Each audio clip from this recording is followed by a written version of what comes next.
certain extreme situations, the law is inadequate.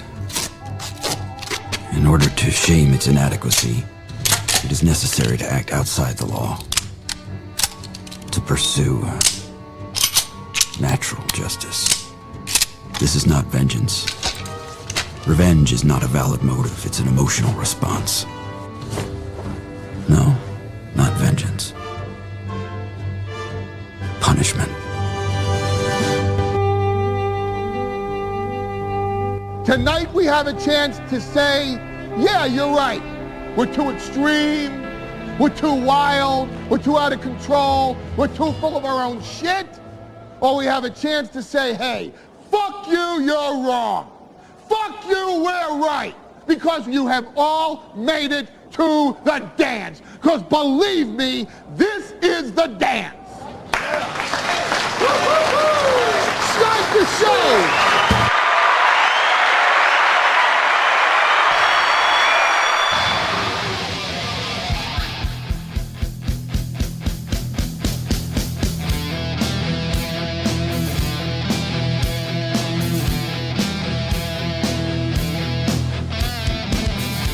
What's up, everybody? Good evening and welcome to the Steel Toe Morning Show. I'm Aaron, same shirt, same shitty hair, same everything. Got to get back to that goal, man. Got to get back to that goal. Look at me, just coasting. No shirt changes. Obviously, no boxing, gym, or yoga time today. I've been slacking on all of that. Slacking on all of that, my friends. Big time, bro. I did engage in athletics this weekend. I was in a goddamn beanbag tournament, cornhole tournament, whatever you want to call it. I was in one of those. I was honored to be in the presence of so many great athletes. It's it's a game where men who with bad backs and bad knees can compete on the same court as men who are goosed up on steroids. It's wonderful. It really is. Thank you to Cole and Ryan, who each threw in $5 this afternoon. So we have essentially no goals left. I think we got $10 for tomorrow and $75 for Monday evening. So tomorrow morning, $10. Monday evening, $75. You guys want to knock those out, knock yourselves out, go for it. Otherwise, 1 week goal free. And I'll say this. I don't feel like as what's the word? Not tight. That sounds gay. I don't feel as sharp when there's no goal. I feel loosey-goosey. I feel lackadaisical when there's no goal. I can't win. I'm like, oh man, we got ahead. We've been ahead for 2 weeks. And it's been wonderful. But I feel like I'm putting on a shit product. When we need the goal, I lean into whatever's making money at the time. So I've become a complete and total whore. SP was telling me today, she's like, I think you need your goal back. I'm like, you think so? She's like, when you have the goal, you're sharp and you're in and you're laser focused, and you don't have the goal. And then before every evening show, you're like, I don't want to go down. I don't want to do it. I want to take the night off. April used to do that. April used to say, we're ahead. Let's take the night off. I was like, we can't. She's like, come on, let's take. We would take a shitload of nights off. Now, of course, she was addicted to drugs, but you don't see that at the time. You're just like, oh, okay, night off, sounds good. But you got to do your shows. You can't be taking the night off. Now, I say that to say this: tomorrow night we're taking off. No, tomorrow night we're not taking off. We're not doing Thursday evening shows anymore. They're going back to Mondays because Lewis is done with football. Charlotte starts volleyball tomorrow night. So I am a volleyball dad now. I'm switching gears. And Monday, Tuesday, Wednesday is going to be the evening show times for the foreseeable future until the kids' schedule changes again, which, again, I'll let you know. We have a great show tonight. I'm very excited for it. Some of the people in the chat before the show clued me into a few things. Chef Maddock renewed his YouTube membership. By the way, YouTube memberships are at their highest they've been in months. Thank you so much. Keep gifting memberships. Keep renewing memberships if you get one gifted. And to the Rumble people, you have been getting gifted your memberships, but you're also keeping them and renewing them every month. And I appreciate that. Our Rumble membership, recurring membership revenue has doubled in the last couple of months. So you guys, I mean, thank you. The likes, the subscribes, the follows, the memberships, the everything. Everybody who throws in 50 cents to this program. Unbelievable. I appreciate it so much. Whether you love me or you hate me, it's the best thing going today, and I appreciate you being here. Okay, so Chevmatic writes after he gifts his membership, after he renews his membership, he says, looks like my Mariners got to play Game 5. Now, here's my thing with the Mariners having to play Game 5. I, honest to God, forgot that baseball was still going on. I'm a huge baseball fan. I forgot it's going on because that's how bitter and shitty I get when my team's no good. Like, I'm probably, if the Vikings don't make the playoffs this year, which you have, I'm saying 50-50. We're 3-2 right now. We've got a schedule that looks a lot easier than it did a month ago. You know, the Eagles look a little shaky. The Ravens look like absolute shit. The Chargers are meh. All of a sudden, that 4-game stretch we have looks like Philadelphia and Detroit, and everything else is winnable. But if my team isn't in the playoffs, I just tune out. I don't give a shit. And that's the way I am with baseball. So when he said the Mariners may have to go to Game 5, I'm like, Mariners? It's fucking football season. What are you talking about? No shit. Baseball's still moving. Are the Yankees still going? MLB playoffs. Let's take a look. Who's still kicking?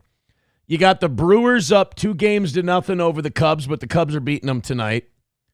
Toronto is up 2-1 against the Yankees. They start in a couple of minutes here. You got the Dodgers 2-0, 2-0 over the Phillies. Mariners tied 2-2. Tigers beat them today. And that's the 4 we've got left, huh? All right, then let me make my prediction. I'm going to say that the World Series this year will be the Phillies versus the Blue Jays. We're going to get a repeat of the Joe Carter walk-off home run World Series. I'm saying Phillies and Blue Jays this year for the World Series. Stamp it, call it, deliver it. It's a sure thing.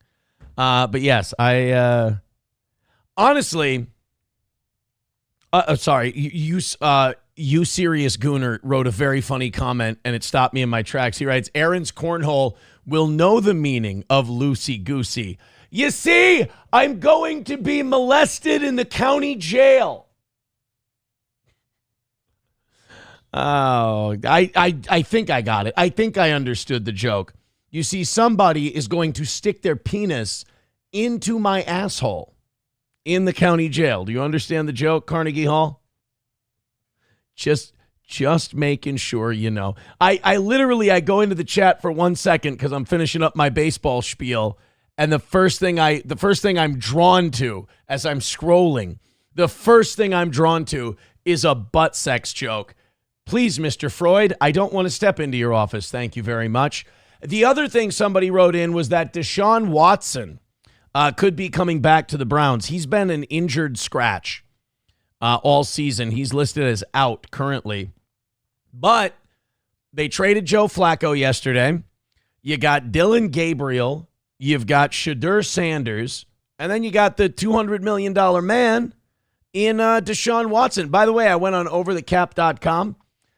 That deal is so shitty. That is such a garbage deal that the Browns signed for Deshaun Watson that I don't think it clears off your guys' cap until like 2028, 2029, somewhere around there. You guys are stuck with that shitty deal for a long time.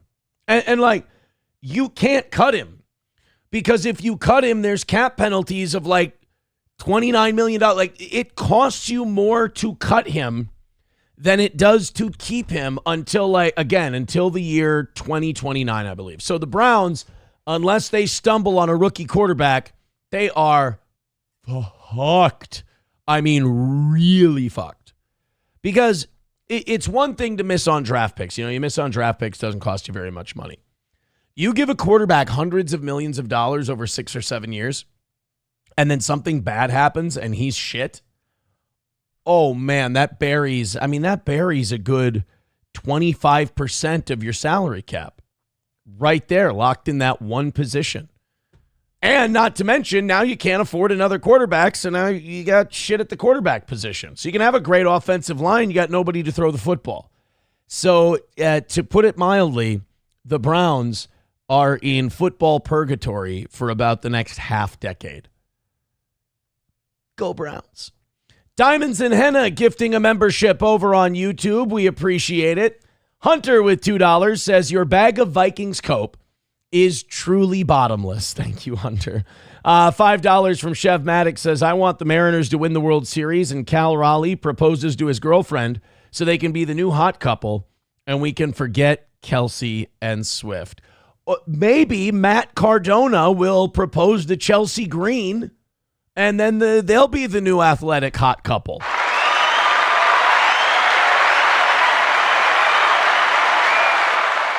Anyone who gets that reference is a bigger fucking dork than I am. T. Duden really hurt my feelings. He says, Aaron will not be graped. He is too fat and unattractive. That stings. That really hurts my feelings. I mean, this reminds me of being a Catholic teenager all over again. By the way, Mickey D got that gifted membership from Diamonds and Henna. All right, you know what your guys' rules are. Hit like, hit subscribe, hit follow. Let's have a great show. Let's have a wonderful time. What are we at? $70 away from Monday night's goal, and 84 memberships away from 600. So thanks again. Cornelius Clowncock says, blacks like the fat ones. Oh. And I'm a single parent. Oh, no, I'm in trouble. Oh, boy.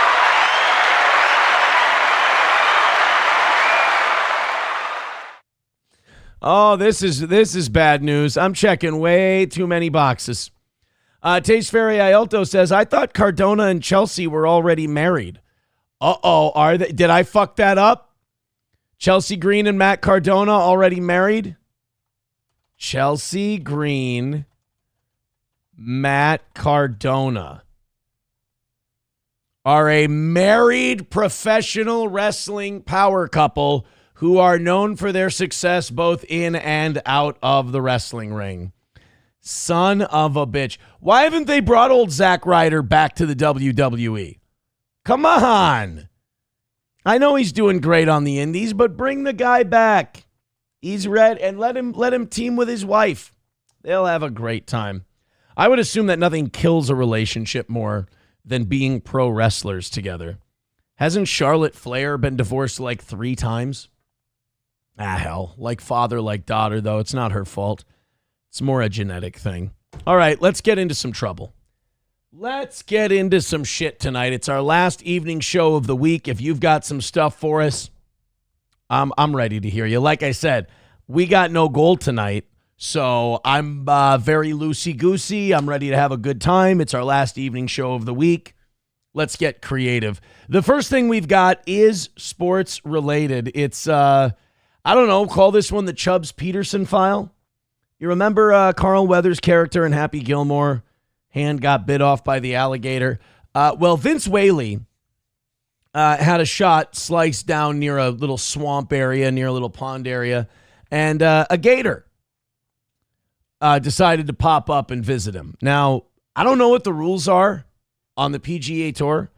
Like, if you hit your ball down near where a gator is and a gator pops up, like, can you stand there and not hit for a while and wait for the gator to pass? Can you... I know you can't move your ball without taking a stroke, but I got to say, with golf being a game of focus and the right mentality, a gator just fucking staring at you like a meal while you're trying to hit a wedge, it doesn't sound very doable. But then again, this is why these guys get paid the big bucks.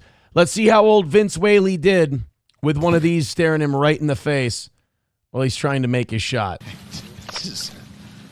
We got the ruling yesterday with the 2 golf balls in the bunker at 15, and now we have a gator staring down a guy trying to win a piece. There, you see him right there? Fuck that. So he even took off his shoes. So even if it's outside of the Reds, even if it's inside of the red stakes, you can still hit the ball? Fucking cool. I mean, my heart rate's elevated just watching this. Oh, my goodness. Watch this water kick up. Okay, stays out. How about that? You got a gator staring at you. You're ankle deep in muck. You got to hit some kind of splashy shot, and you fuck it up. That's a hole ruiner. He wasn't quite sure where it ended up at first. Look at that. And let's take another look at that swing. Fuck that. I got to give a guy credit for being able to hit a flop shot like that with the pants full of shit. That's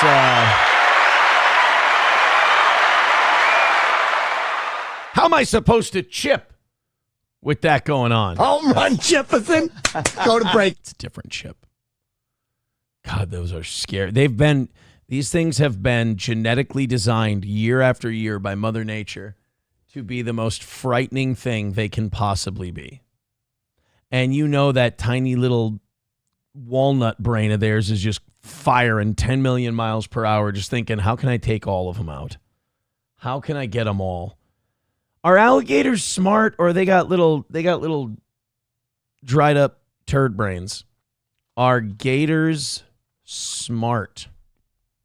Yes, alligators are considered intelligent reptiles, capable of problem solving, sophisticated communication, tool use, and even some form of parental care.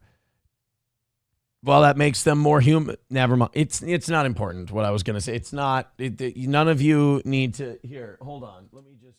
There. Challenging previous views of them as unintelligent animals. Studies have documented gators using twigs to lure birds for food and exhibiting complex problem solving by manipulating containers to get a treat. Oh, look at that. So they're smart little fuckers. So maybe they understand the game of golf by now. It's really fucking loud. Maybe they understand the game of golf by now, and they've just developed manners, and they're not going to talk in somebody's backswing. That's kind of nice. 191 Redbird says, if 4-4 is ignorant on a subject, he stops listening the second he hears an opinion he likes. Bingo. That's exactly it. If I don't know shit about something and somebody says, A, B, and C, and I like the answer that A, B, and C provide, that's what I'm going with. And we're done. Trucker 18 Wheeler says, have you seen the gator in Michigan? No, I have not. An alligator was sighted and subsequently captured at Belle Isle Park in Detroit, Michigan.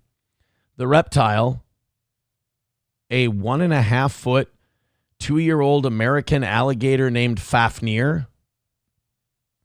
Jesus, the Dearborn area is getting so bad they're even naming their alligators Muslim.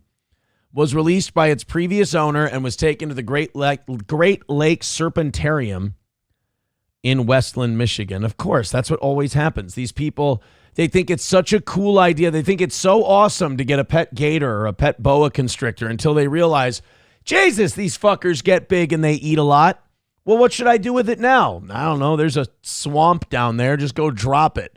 Forgetting that there's no natural predator for these animals. And if they can find, if they can reproduce somehow, they're going to, make that their home. And they're going to devastate the local ecosystem. That's why you got wild man Dusty Crumb down there in Florida jumping Burmese pythons every year so he can get paid, $20 an egg for these giant Burmese pythons, because enough people had Burmese pythons as pets. They threw them down in the Everglades, and it was like an all-you-can-eat buffet for them. It's see you later, alligator, for the newest resident in Well, it's official. I hate her. The gator has been captured and now has a new home in Westland. Fox 2's Lauren Edwards joins us live from Westland after checking out the reptile's new digs. And look, we came full circle with this. We were wondering where the poor guy came from, where he was heading. Now we know. Absolutely, as I'm standing in front of Great Lakes Serpentarium, and I want to show you, just give you a bit of a tour of what it looks like. So right here is an enclosure where one crocodile is. He's got his head sticking out of the water there. But then I'm coming over. There are two crocodiles over here. One They're tiny little corner, guys. one right here. So these aren't like bite your feet off, watch you while you play golf alligators. These are tiny little caiman guys. With its mouth open, and we just wanted you just to get an up-close look. It looks like a statue, but I promise you, it's real. We met this crocodile earlier, but take a look at the video that has been look how tiny they are. The rounds on social media. It definitely went viral. Look at that little guy. A cell phone video you're looking at from a And fuck the people who got rid of him too, because he'd become like part of the family. He'd become domesticated. He relied on other people to get him his food.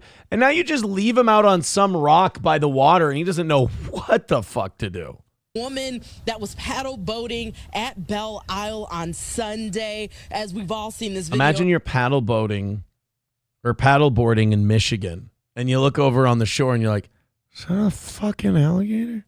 And the DNR checked it out and said, yep, it's an American alligator. So after that, the hunt was on. People showing up to Belle Isle to try to capture it or to take pictures of it or to look at it. Then today around noon, he's a nice boy. Two look at guys, him. Stephen Hart and Troy Katarian. Hart says it took him 4 hours, but he saw the alligator swimming along the coastline. She ducked under some trees. He followed her and built kind of a rock wall to kind of just stop her from going any further or to like corner her. And Katarian then popped out, and both were able to put her into a net. Then around 6 p.m., she was dropped off here at the Great Lakes. Fucking Post Malone doing a great job as a gator wrangler. Good for him.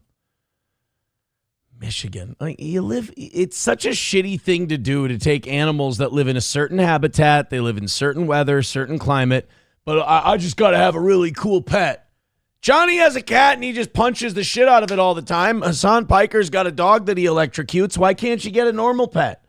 Well, and if you're going to get a Burmese python or if you're going to get an alligator, then you got to keep it in your house when it gets 6 feet long and can eat your face off in the middle of the night. Which, by the way, I don't think happens. I don't think alligators are aggressive towards humans. They're kind of like, you fuck off, I'll fuck off kind of thing. Now, I've heard crocodiles, pieces of shit. Are alligators aggressive towards humans? I'm almost positive that's no.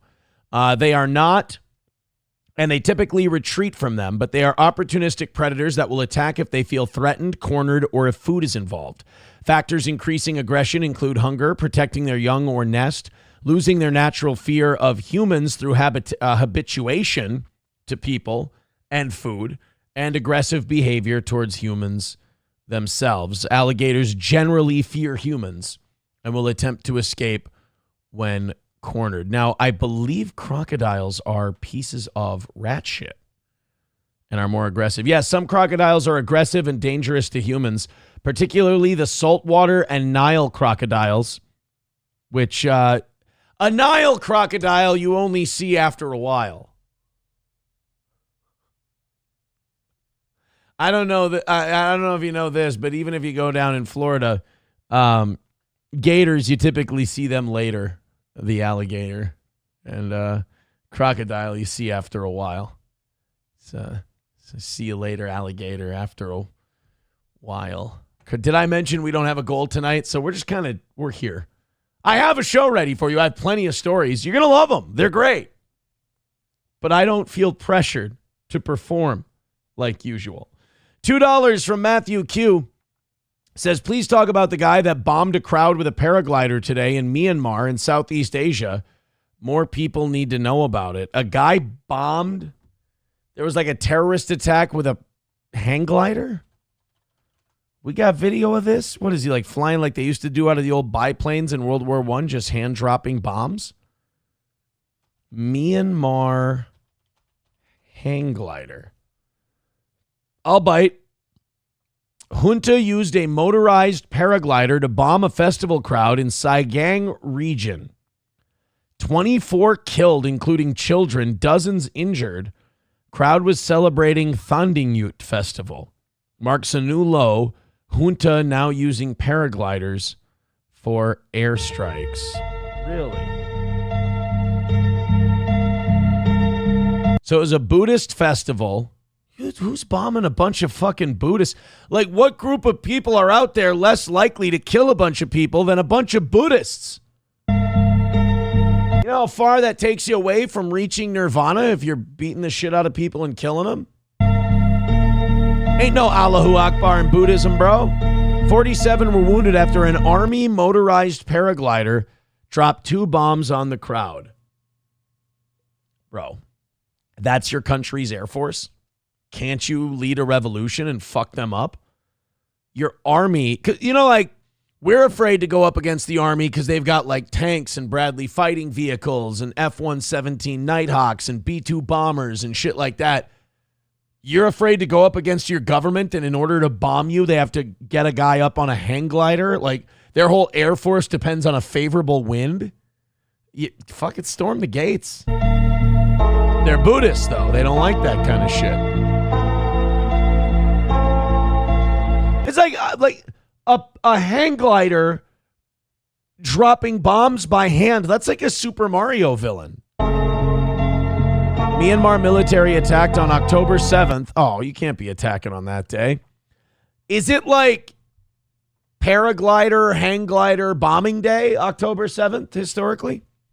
As around 100 people gathered in a Chuangyu township in central Myanmar for a national holiday. Didn't the October 7th Hamas attacks, didn't those happen at a festival of some sort too?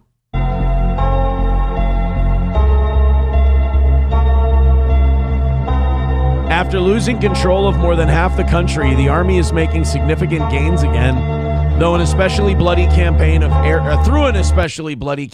airstrikes and heavy bombardment. Okay, so the army who has to rely on the hang gliders and shit, they have been losing. Okay. That makes sense. I mean, the people who are bombing with hang gliders should be losing. But you also shouldn't leave people like that in the fight. All right. Well, thank you, Resonant News. And thank you, Matthew Q, for sending that in to us. Jesus. I didn't know that. Richard Head says, Aaron, tell what time the alligator goes to the dentist. Oh, thank you. Yes. Alligators, you probably don't know this. Alligators go to the dentist at 2:30. 2:30. 2:30. Let me explain the joke.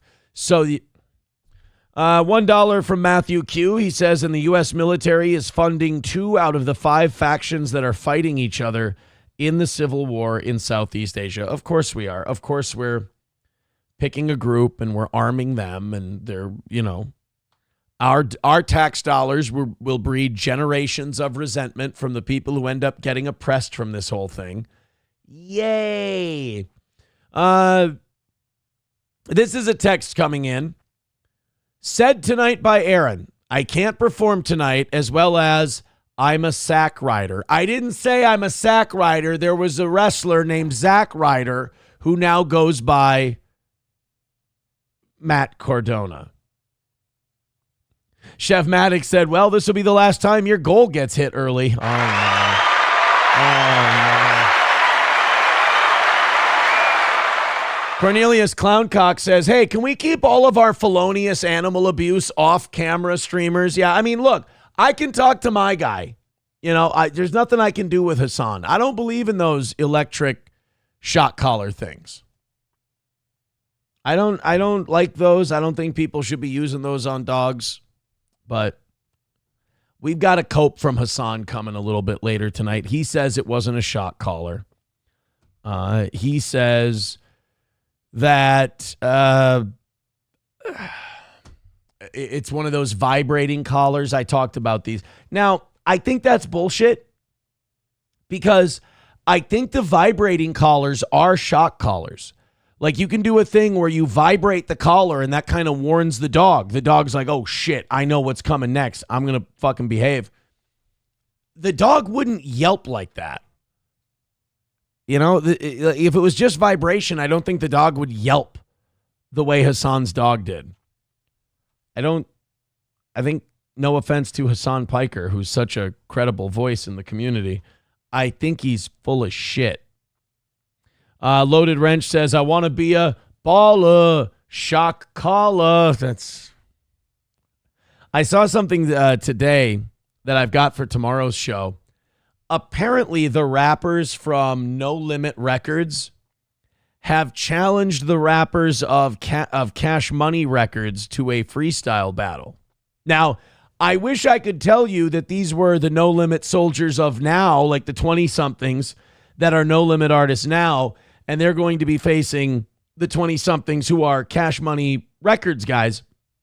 But I'm pretty sure they're talking about like Master P and Manny Fresh and guys like, I'm almost positive that they're going old school with the Cash Money No Limit. Yeah, they're going to have a versus competition.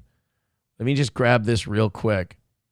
Master P keeps trying to retire from rap in favor of basketball, but the game keeps pulling him back in like a No Limits record versus Cash Money Records showdown. During this year's Complex Con, Birdman and his legacy will be squaring off against Peas in a battle for New Orleans hip-hop soul. It's October 25th. They're going to do it. The return of Versus at Complex Con. Cash Money Records versus No Limit Records, live from Las Vegas, October 25th. Oh, if I'm not in jail, I should go to that. This, you know whose fault this is? This is the fault of millennials with expendable income. We want to see all of it. We don't want to grow up. We want to be a Toys R Us kid. So we want to see all of our guys. You know, that's why we're watching Jake Paul fight Mike Tyson. That's why we want to see Master P and Birdman do a freestyle battle. Like, both of these guys should be retired from rap. They shouldn't be rapping about anything. You know, maybe Metamucil and their bowel movements. There's nothing else they need to rap about. They're comfortable. They've got good lives. They're businessmen now. They shouldn't be getting in freestyle battles. These are, what, 60-year-old men that we're talking about here? Damn near. If they're not 60 already, they're knocking on the door. So we're going to have Cash Money Records versus No Limit Records because we can't let go of our childhood. And we have to, we're all going to gaslight each other into thinking these two are still like 27 years old and in their prime. And it's still make them say, oh, like we're okay. All right. Look, man, I'll play along. I don't know if the legendary careers of True, Big Timers, Mia X, Juvenile, Silk the Shocker, BG, C Murder, and many more will also impact the battle, which will be streamed live from Las Vegas on October 25th. So they're all going to be... Wait, C Murder? Isn't C Murder in prison for... Help me out here. What did C Murder do? I can't remember what he... Was it extortion? Was it fraud? Oh, that's right. Murder. I thought C Murder was in prison for murder. C Murder received a life sentence of prison for the 2002 murder of Steve Thomas. Miller was convicted of second-degree murder and is serving his sentence at the Louisiana State Penitentiary. The sentence is a mandatory life term, which under Louisiana law does not allow for probation or parole.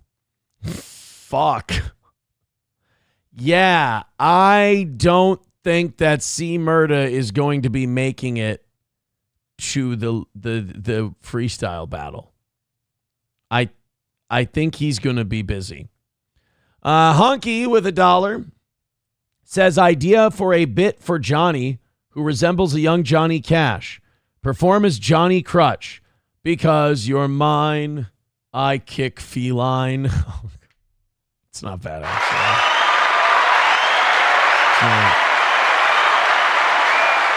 It's not very nice, but it's good. I thought it was funny. Papa Shab says, what did Birdman do besides fuck Lil Wayne up the butt?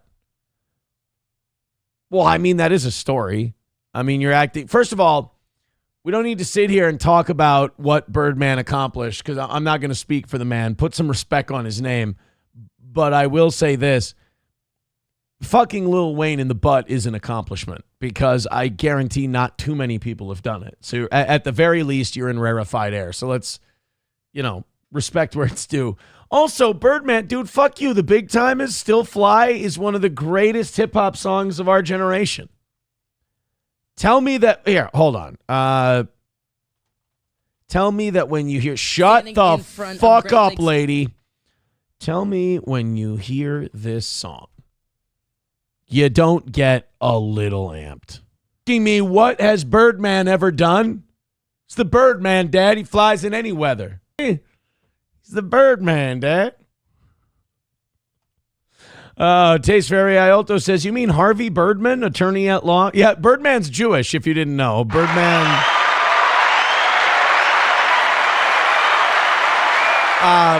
Birdman converted. He now goes by Birdman. And he's got a very successful law practice. It's like it's innate. It's like it's just ingrained on some level.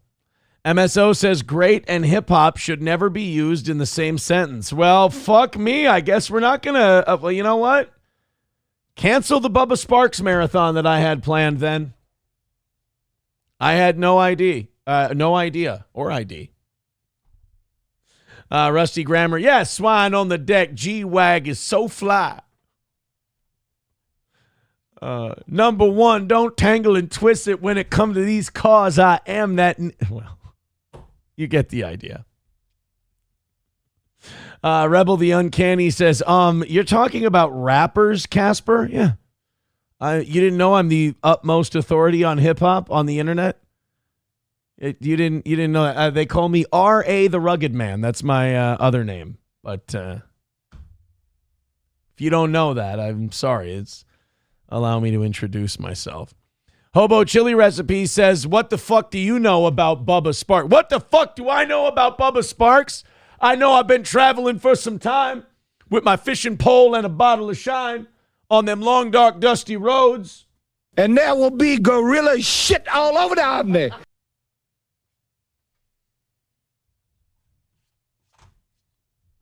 I left out of here with my thumb in the wind, but legends are made out of vulnerable men. That's what I know about Bubba Sparks. Hobo Chili Recipe says, Aaron, I will smoke the shit out of you in hip-hop trivia.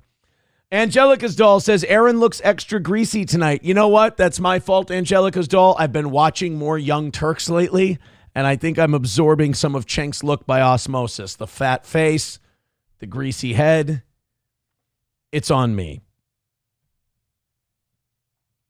Aaron is Bubba Spanks. You spelled Spanks. You spelled Sparks wrong. That's not how it's spelled. Just letting you know. I'm just letting you know. Mad Max Mardigan says, this shit's the reason I rarely donate, and I truly wish the rest of the morons would really make you work for your money. What? You're saying because we're a few days ahead on the goal, you think I'm mailing it in? Maybe I'm doing the show I want to do right now. That's probably part of the problem. Hobo says, Sam is correct. You're a gay F word, and I'm a gay F word for knowing this shit too. Well, you and I can, we can be gay F words together. How's that sound? Terrible news, if I may bring the mood down for a moment.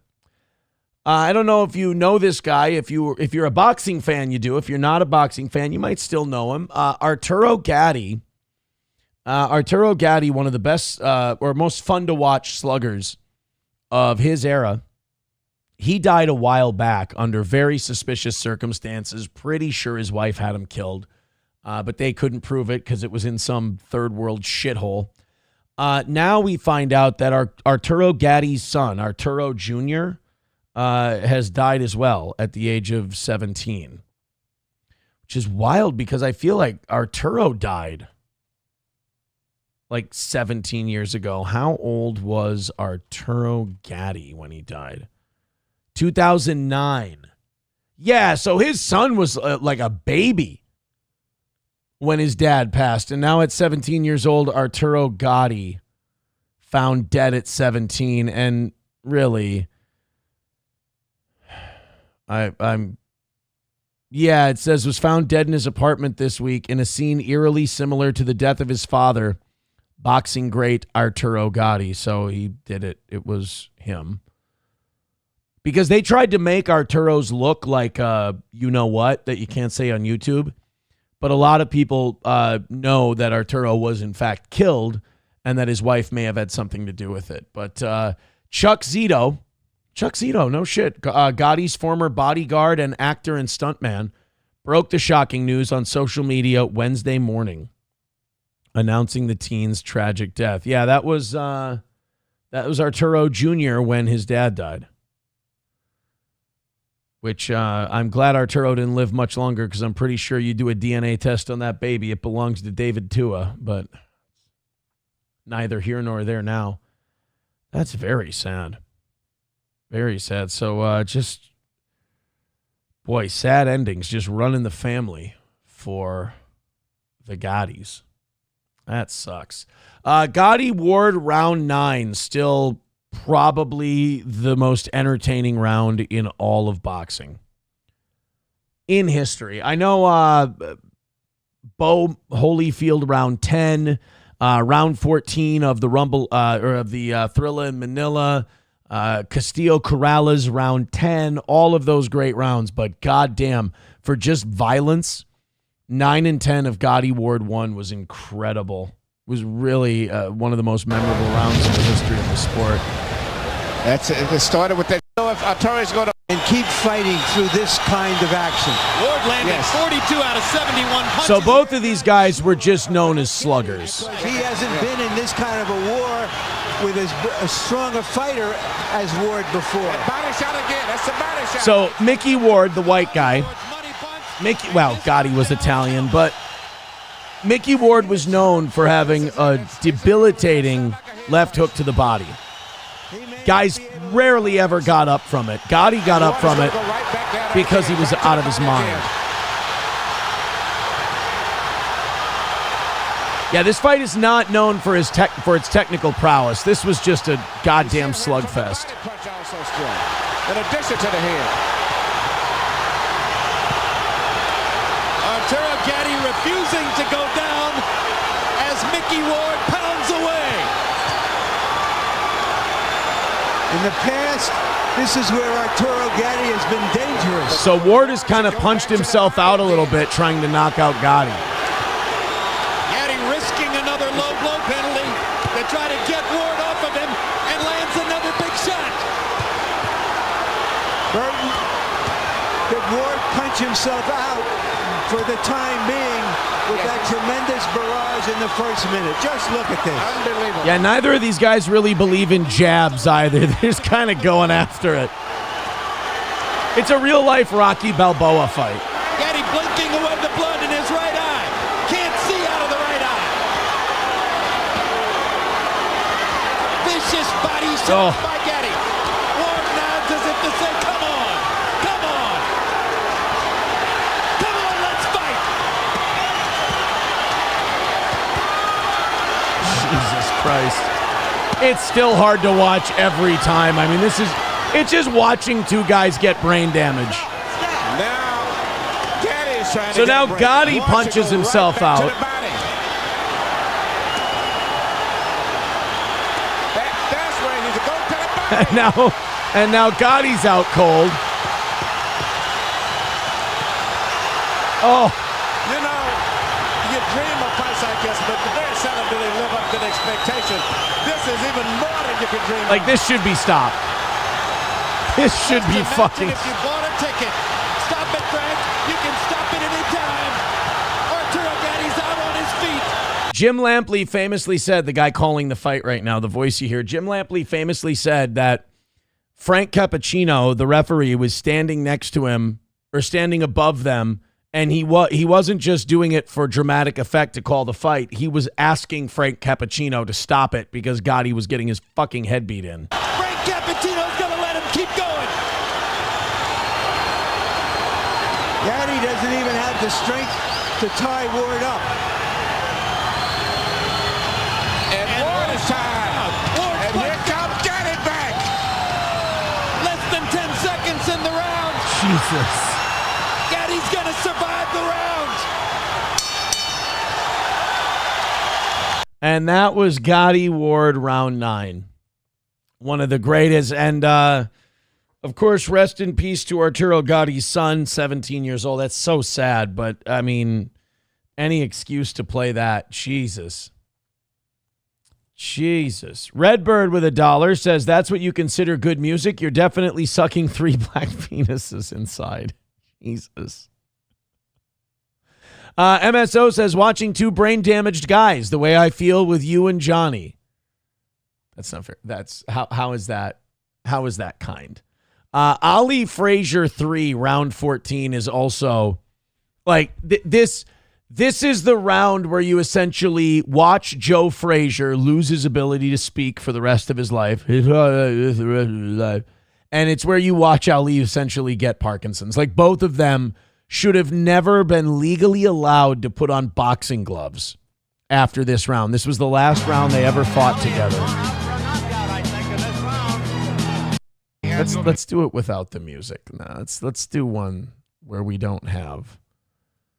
Ali has gone out from. This isn't round 14. God damn it. This isn't round 14. Here we go. Now, this one fucks it up too. God damn it. How hard is it to just get a guy to upload the fucking round? Here we go. So this had been a back and forth fight. Ali completely destroyed him the first 4 or 5 rounds like he did every single one of their fights. Joe Frazier came back and started beating the fucking brakes off of Ali. And then in the last 3, 4, so from about the 10th round on, Ali kind of took over the fight. By this time, Joe Frazier's eyes were like slits. I mean, he couldn't see. He had already had eye problems before this fight. Doctors had been telling him to stop fighting. He was going to go blind. And Ali just about blinded him. This was the fight where Muhammad Ali famously said, "It's the closest I ever felt to death in my entire life." And Joe Frazier famously sat on his stool, wanted to fight the 15th round, wanted to fight the final round. His trainer, Eddie Futch, stopped the fight, saying he cared too much about Joe Frazier to let him go out there anymore, and was worried that Joe was going to lose his eye, basically lose his eyesight. And Angelo Dundee, Ali's trainer, had famously said that we were seconds away from calling the fight ourselves. Like Ali told Angelo Dundee, "You cut my gloves off." He told him, "Cut my gloves off. I'm done. I feel like I'm dying."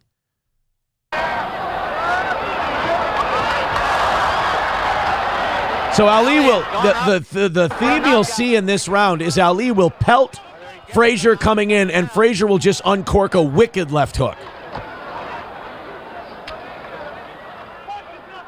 And then all they can do is tie each other up. I want you guys to vote after this. Gotti Ward round 9 or this as the best round. So there we go. Frazier goes into his weaves, and Ali keeps timing him. Ali, for this fight, developed kind of a hooker cut left hand to catch Frazier coming in. So now Frazier against the ropes is going to tee off with that big left hook of his. Again, both of these guys felt like death. There's Ali dancing one last time.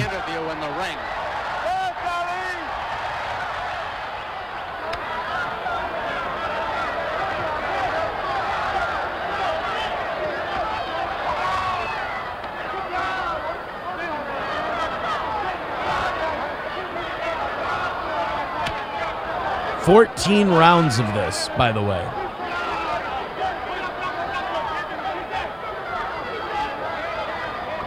Look at Frazier's left eye. Your right, Frazier's left. Frazier doesn't have the firepower that he had in the middle round.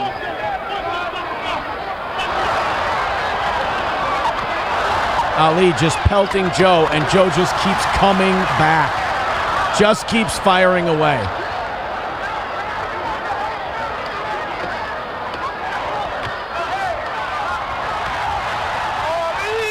The guy just will not die. Ali's giving him everything he's got. Boom, another right, left. Getting after it.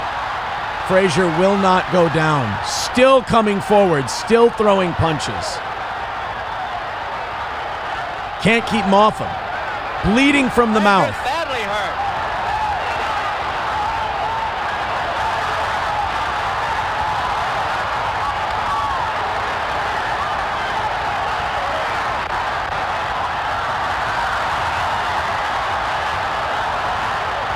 Exhausted. Both of them mouths wide open.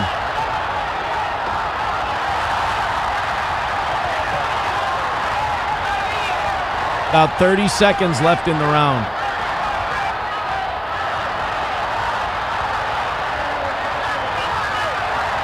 Frazier still throwing that giant left hook.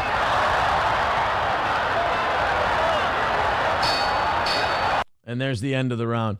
Unbelievable. And it was, people debate whether Futch should have let Frazier go out for the 15th round.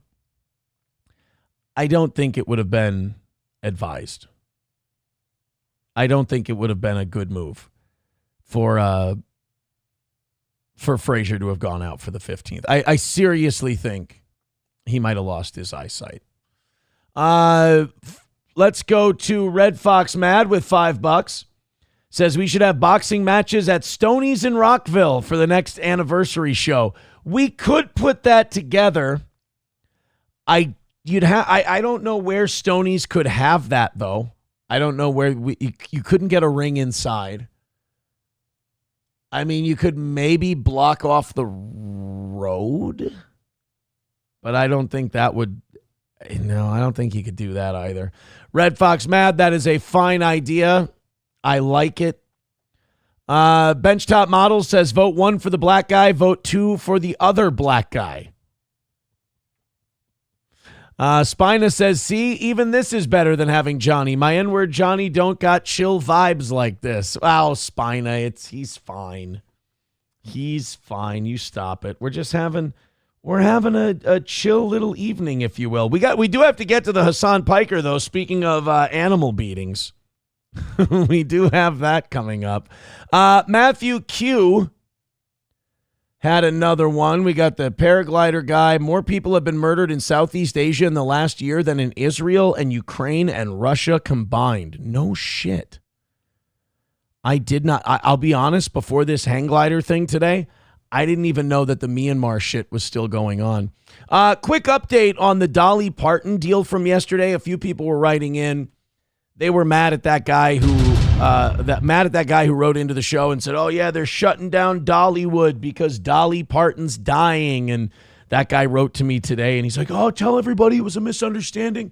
People were reporting that it was shut down. It's really not shut down. They're fine. Dollywood is still going to stay open." But Dolly Parton's sister yesterday was basically trying to get people to send out prayers to Dolly. She's not doing so hot. She's not doing very well. She kind of made it sound like Dolly Parton was on her last legs, like Dolly Parton was dying. Dolly put out a video today telling her fans, don't worry. We're going to play the video, and I'm going to tell you why it should give you reason to be very worried for Dolly Parton, because I feel like people were talking about Hulk Hogan this way like a month before he died. This is the latest announcement from Dolly to her fans who have been very worried about her. Hey, Natalie, bring your camera over here. I want to say something. Well, today's October the 8th, and obviously I'm here doing some commercials for the Grand Ole Opry, which is why I'm dressed kind of like a country western girl. But before I got started, I wanted to... I don't know if it's impressive that she's kept up on the operations on her tits at 79, or if it's really fucking creepy. I don't know if a 79-year-old keeping their tits 25 is the best idea. It makes everybody uncomfortable, right? Like, you're just looking, you're like, wow, those are some, like, if you blocked this out, you went, oh my God, those are amazing tits. And then you move your hand, oh my God, why? Why are you doing that? There's no reason to have tits like that at your age. I'm not saying you have to have them sag to the floor, but like, be realistic. How much money do you think is in those tits? 6 figures? Might be 6 over the years. I know lately, everybody thinks that I am sicker than I am. Do I look sick to you? Yeah, you actually look like warmed over death. I'm working hard here. Anyway, I wanted to put everybody's mind at ease, those of you that seem to be real concerned, which I appreciate. And I appreciate your prayers because I'm a person of faith. I can always use the prayers for anything and everything. But I want you to know that I'm okay. I've got some problems, as I mentioned, back when my husband Carl was very sick. That was for a long time. And then when he passed, I didn't take care of myself. So I let a lot of things go that I should have been taken care of. So anyway, when I got around to it, the doctor said, we need to take care of this. We need to take care of that. Nothing major, but I did have to cancel some things so I could be closer to home, closer to Vanderbilt, where I'm kind of having a few treatments here and there. But sounds a little wonky. This doesn't sound like an I'm fine, everybody kind of a thing. This is like, this is really a hedging your bets kind of an announcement. This does not give me a lot of confidence that Dolly Parton's going to be A-okay. I let my health go to shit for a while there, and I'm just trying to unshit, fuck the whole thing up, and just having a few procedures to deal with some lingering things. Like, she's doing an announcement to tell us she's not dead, and all I'm getting from it is, oh my God, Dolly Parton's going to die. Because remember when Bubba the Love Sponge was telling us that Hulk Hogan's knocking on death's door and he's just about a goner, and everyone's like, wow, fuck you, Bubba. That's a real shitty thing to do. Everyone says Hulk's fine. He's kicking. He's doing great. And then like a week later, Hulk Hogan's dead. So forgive me if I'm not confident in these I'm fine, I'm not dead yet announcements. Also, anytime someone does an I'm still alive announcement and they tell you what day it is, that makes me nervous. Like, the only thing that could have made me more nervous is her holding up the day's newspaper. But I wanted you to know that I'm not dying. Did you see that AI picture of Reba and me? Ooh, Lordy. I mean, they had Reba at my deathbed, and we both look like we need to be buried. Jeez, well, holy shit. Throw Reba McEntire under the bus, why don't you? Jesus. Just because you're not dead doesn't mean you have to be a bitch about it. God. You see that AI picture where they got Reba at my bed? She looks like a bag of squirrel shit, too. That's nice. But then I thought, oh, my Lord. But if I was really dying, I don't think Reba would be the one at my deathbed. Who would? She might come visit me earlier. But anyway, they're just... Yeah, see, like, this is weird. None of this is making me feel like, wow, that's really great. Hey, this is a good thing. This is wonderful. You're doing awesome, Dolly. There's a lot of rumors flying around. Yeah, this isn't helping. If you heard it from me, yeah, you'd know that I was okay. So anyhow, that's what I wanted to say. Thanks. So let's get this straight. She's doing okay. She just let her health get really shitty at 79 years old. She's got ongoing treatments for lingering issues, and she's already thought of how and when Reba McEntire would appear if she was dying. Look, maybe I'm a little nervous because my audience likes to say I kill people. My audience likes to say that, when a celebrity dies and I just talked about them, that it's somehow my fault that they're dead, and that now I'm just nervous every time a celebrity says, I'm fine, I ain't dying. I'm like, oh shit, start the clock. They're about to kick off. Red Fox Mad with $1 says, Aaron, would you still fuck Dolly Parton? Don't do that. That's not, for God's sake, man. Reba's, she's a national treasure. Dolly Parton. Dolly Parton is a national treasure. We're not going to talk about fucking Dolly Parton. Bappa Shab says, I'm fucking dying, y'all. I mean, yeah. Brian says she looks good for her age. I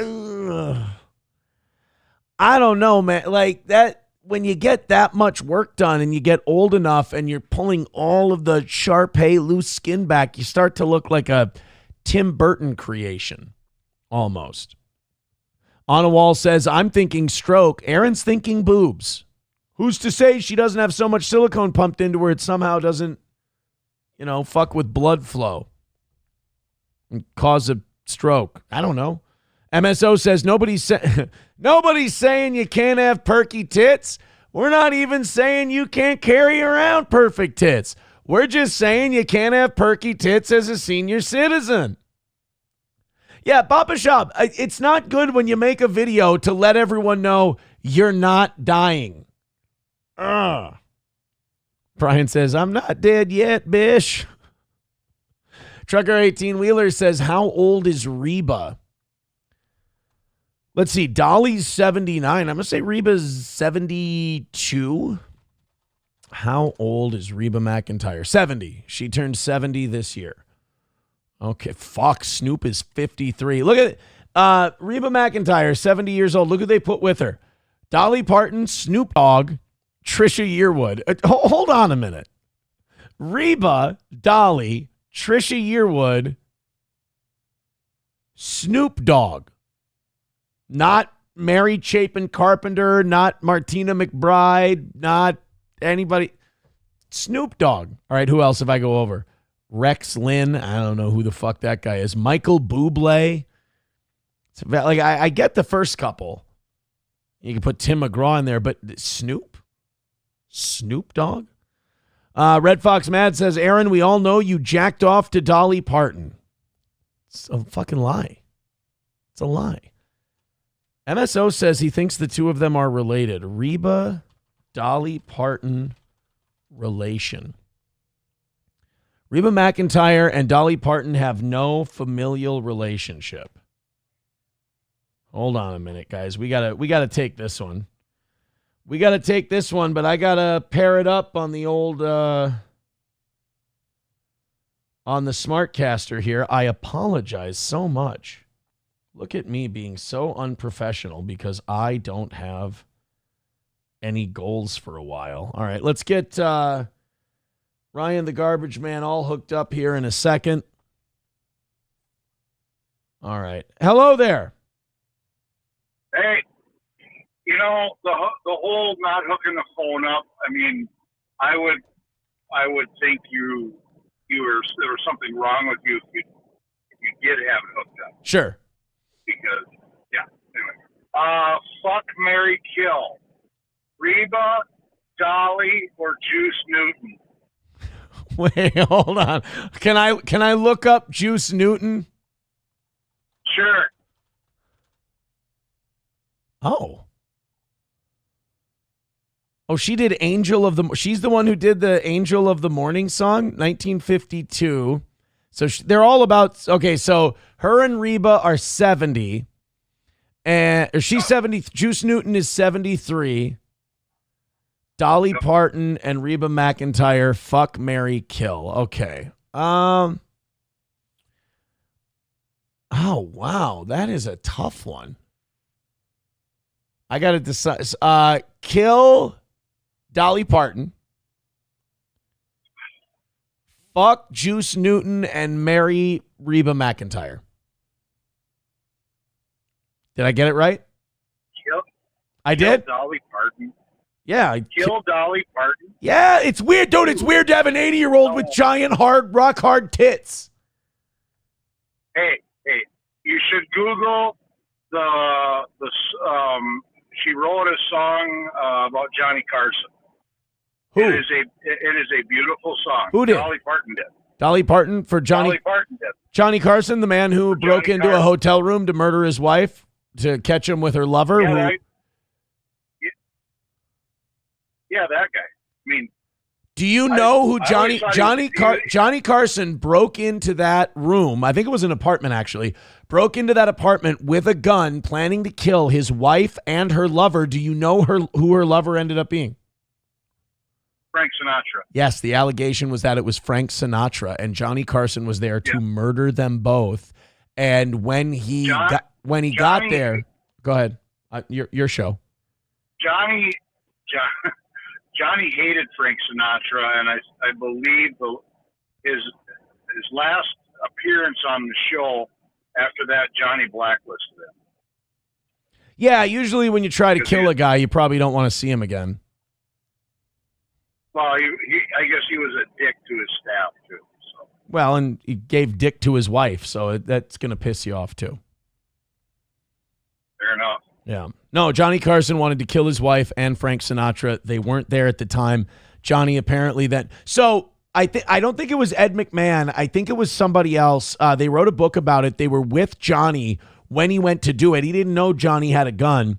And when Johnny got there and nobody was there, Johnny sat down on a chair or in the bed and cried and pulled the gun out of his waistband of his pants. And the guy was like, holy shit, Johnny Carson came here to murder Frank Sinatra.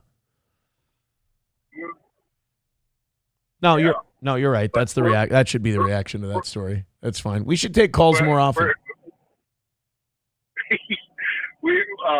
We're getting sidetracked though. You should Google that song that Dolly Parton wrote him. You want me to Google that? You want me to Google that while you're on? You want me to continue this phone call and look up that? No, I'll hang up and listen. Oh, okay. Yeah, I mean, we'd hate to ruin this such a stellar show. Yeah. Your aces, boy. Your aces. Thank you, buddy. Bye. I don't understand why people are against phone calls. I don't get it. Adam Simon gifting a membership. Thank you very, very much. I appreciate that. You guys are $70 away from next Monday's goal and 84 Rumble memberships away from 600. Bambi Rose says, oh, come on, I liked Johnny Carson. Damn it, Aaron. What, you can't still like Johnny Carson because he was going to kill a bitch and Frank Sinatra? That's pretty badass. Dude, if he would have murdered Frank Sinatra and murdered the wife, it's pretty fucking hardcore. Johnny Carson, Frank Sinatra rumor. I want to see if I can find anything on this. No, I don't think this was it. Hold on, let's go to Call this. from your goddamn mother. Oh no, my goddamn. Oh no, Mom, what's going on?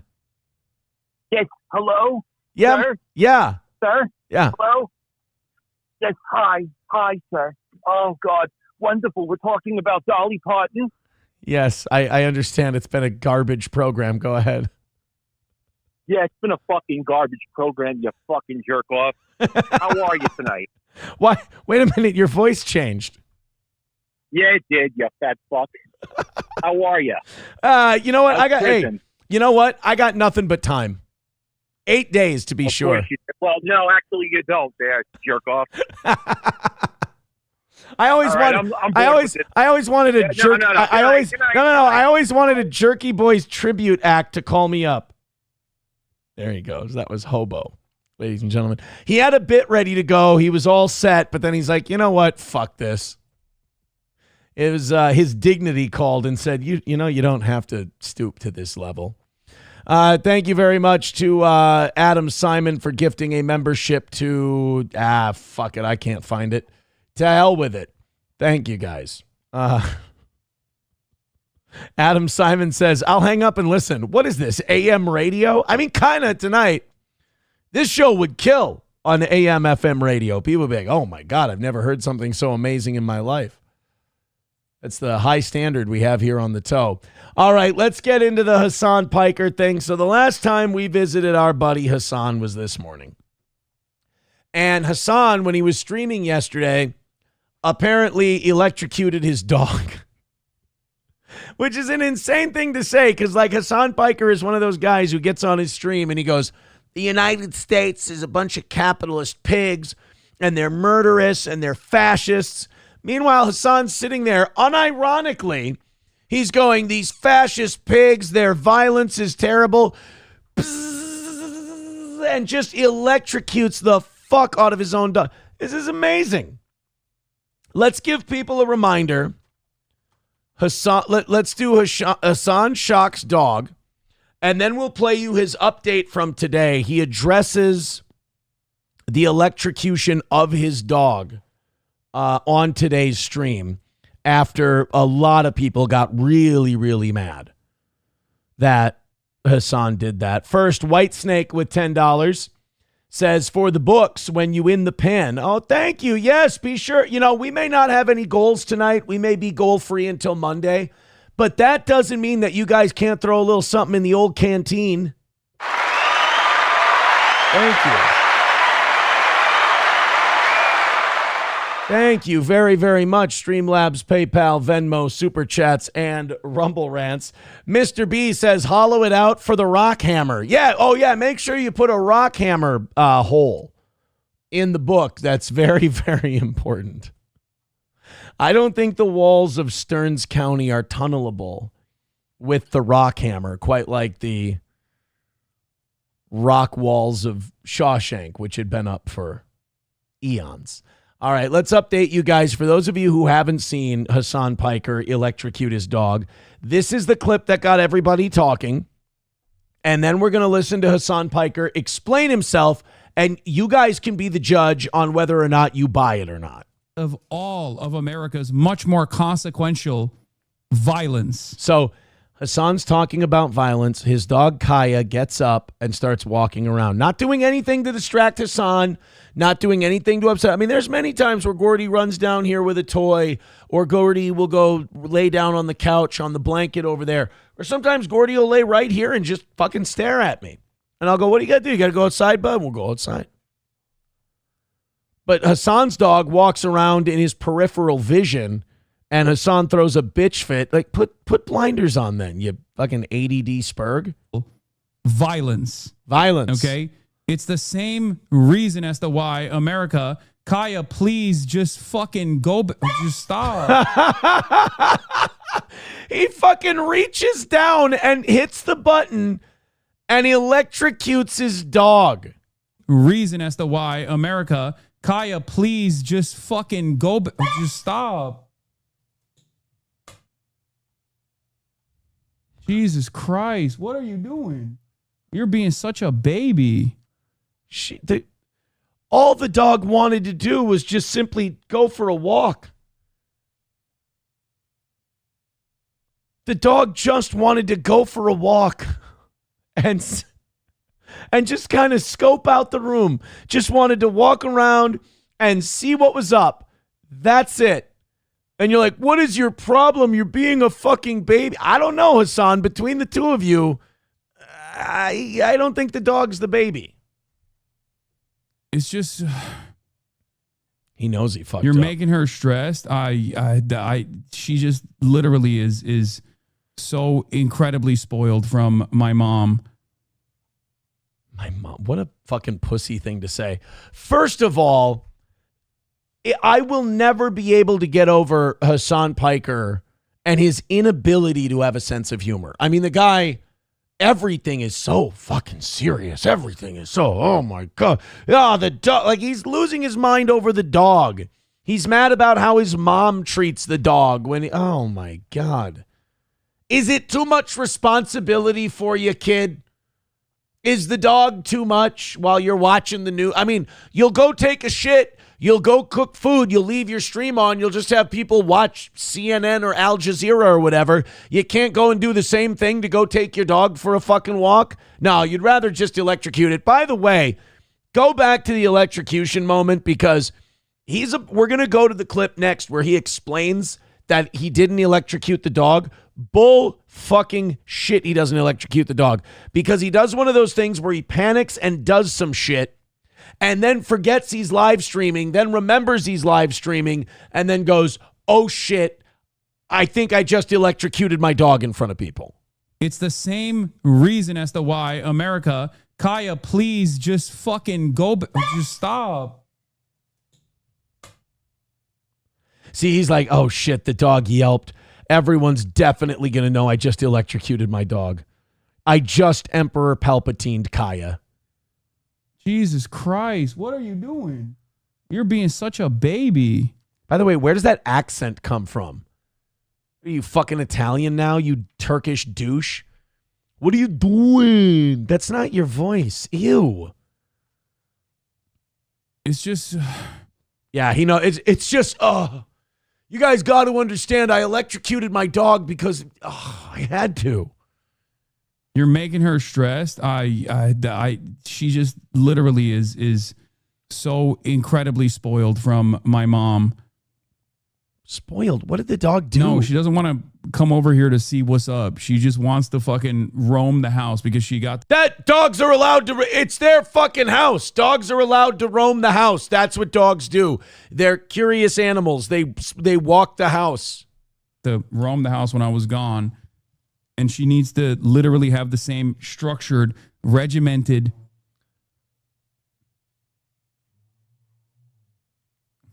What kind of fucking asshole are you? She needs to have the same structured, regimented what? No, finish that brilliant thought. She needs the same structured, regimented what? I love when this retard, I wish this retard would have the same self-awareness when he fucks up a political take. Like stop himself right in the middle of a thought and go, yeah, I'm really going nowhere with this. I sound like an idiot. This is what we call a moment of clarity.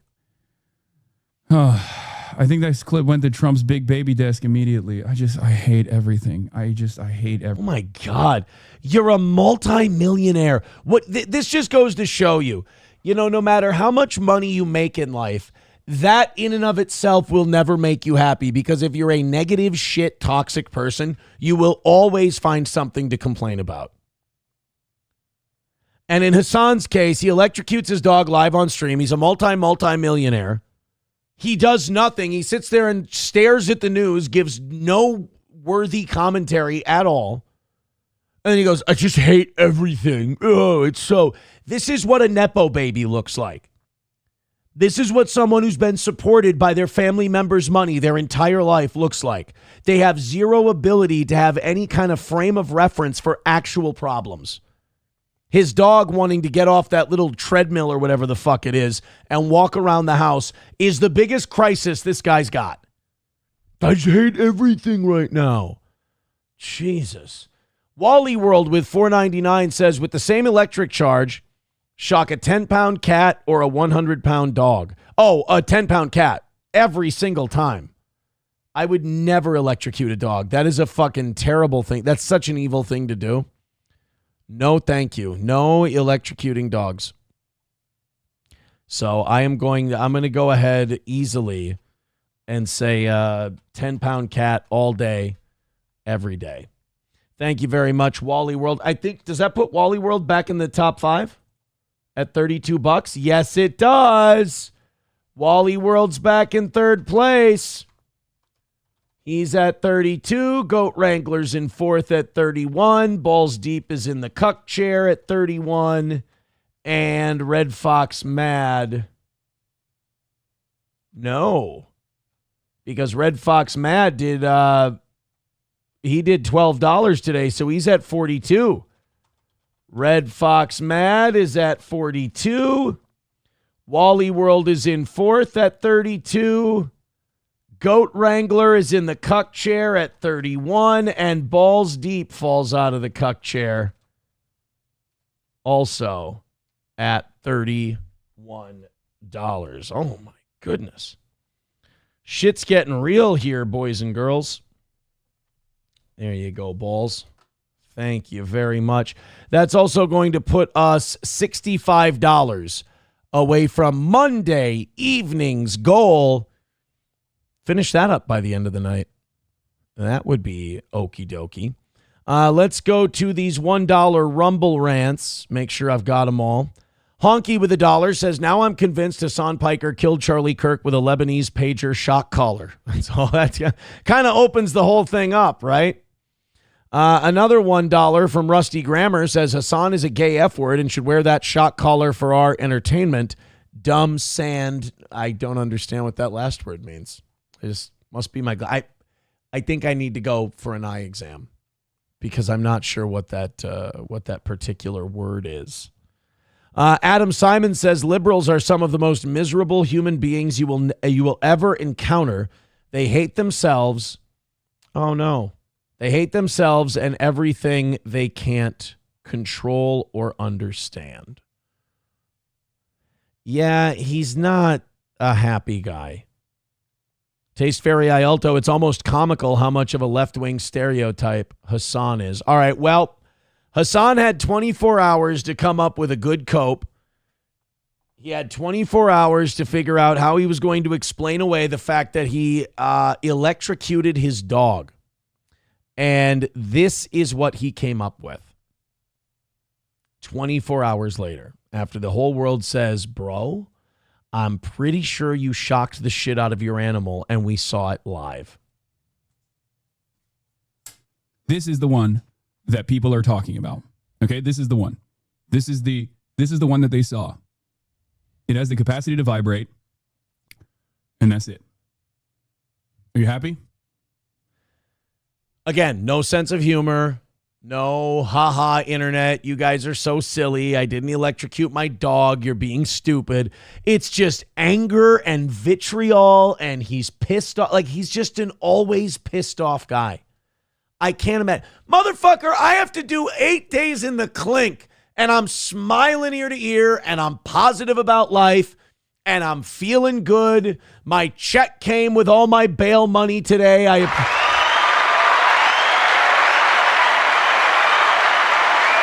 And you know what? I'm sitting here thankful for every day, happy about all the positives. I'm an excited boy. And this motherfucker has millions of dollars, all taken care of, wealthy parents, more safety nets than the Wallendas. And he's just pissed and angry and shitty and mad all the time. Now, you holding this up to the camera means precisely jack shit. Because I know these collars. I'm aware. I know people who have had these collars in the past. They have dual functions. Now I would never use either of these. First of all, my dog weighs 7 pounds. If you can't control a 7-pound animal, you're a fucking idiot. You shouldn't have pets. But those collars have the capacity to vibrate as a warning. And that's supposed to teach the dog to stop. Otherwise, the second thing, the stick with that carrot, is the shock, the electroshock. So Hasan is full of shit. There is no vibrating collar. There's vibrating collar that also is a shock. If there is such a thing as just a vibrating collar, I don't think the vibration causes a big 70, 80, 90-pound dog to yelp like that. I don't think you can vibrate a collar on a furry dog's neck and make it yelp and lie down and be compliant the way he did. God, he just looks like, was it Taste Fairy who said it, that he's like every liberal stereotype? He really is. He's a miserable lesbian. That's it. Good. There's the AirTag. There's the fucking vibrator. It also has a flashlight. Now, how about the one you're sitting on? I bet you it smells like poop. Like component to it at nighttime. And it also has a tracker on it when she gets lost. If she were to actually get fucking lost. How would she get lost? You don't even let her wander around the house. How's she going to get down the block? With fucking Emperor Palpatine, sending 10,000 volts through her neck. You are able to, it emits a sound. Okay? God, everything he does, he's just mad. He's just angry constantly. For what? You wish you were white, huh? I get it. It's kind of rad. It's not a lot to worry about. You don't want to be a Turk. You want people to see you as white. That's why you talk with that Italian accent. Hey, look, he left his stream again. Kaya, come. Oh, he's going to call the dog in. This is what you do when you beat the shit out of your wife. You drag him on the thing and you go, tell him you're fine. Tell him you're okay. Tell him you're all right. And then they go, I'm fine and he loves me. He's going to bring the fucking dog on. What a piece of filth. Come here, baby. Good girl. Place. Yeah, I bet you the dog goes to it. Yeah, I bet. Look at that. I bet you that dog goes there quick, Hasan. That dog learned its lesson. It learned its place in the home. Right, buddy? There are days where Kaya doesn't wear a collar. There are days where she wears a different collar. Okay? This, in and of itself, doesn't actually work in the way that you think it does. Now, wait a minute. All I heard or all I saw yesterday was I saw you reach and hit a button and then your dog yelp like it had been electrocuted or kicked. So, guys, you see, it's your fault. You don't. This collar doesn't work the way you think it does. Really? Because the way I think it works is you use that as a tool to punish your dog for doing nothing wrong, and the dog lives in fear of that collar and yelps whenever you hit the button and it does whatever it does. That's what I think. Dogs don't make that sound because they're happy. And your dog should be allowed to walk around the fucking house. Okay? Here. This is the flashlight. Put it on. Put it on and hold down every button for 3 seconds. Put it on your wrist. Put it on your arm. Put it on. I don't think it'll fit around your fat neck. But put it on and hit all the buttons and hold down each button for 3 seconds and prove to us that it just vibrates. Okay. And this is when it vibrates. Okay, now hit the other button.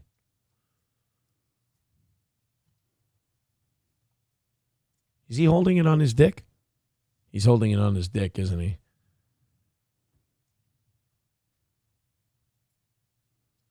What a miserable cunt. Guy, come here. Oh, you're going to put the... You piece of shit! You're going to put the collar on the... Wow, what an asshole. That is an ultimate fuck you move to anyone who was concerned about that dog. Here's what somebody wrote. It's 100% a shock / e-collar. He removed the contact points and put tape over the holes. Oh, see right there. That's a fucking shock collar, my friends. It's not a shock, though. It's more of a vibration. What do you think static stimulation means? They have strayed away from using the term shock because of its negative connotation. And to 100 levels of medical grade static stimulation to fine-tune the perfect level to your dog's specific temperament, and 1 to 60 levels of boost for high distraction situations. Yeah, that's a fucking shock collar. He's holding the one he's holding is noticeably thicker and has a different light, not to mention the raised lip on the bottom where the prong's attached. I'm buying it. Oh, yeah, he did look at that. He did tape over. Oh, that piece of monkey shit. He did tape over the contact points. That asshole. He's a piece of work. Wild card with 199 says he has a very punchable face, in my opinion. Sam Hyde agrees with you. John T. Duden says Johnny and Hasan are monsters. Hey, did Johnny have a show today? And did he address the allegations of cat punching? Did he take my advice and just lean the fuck into it? Miss Tay says, oh, this worthless fucking gay F word, big man punishing a dog for nothing. What a cunt.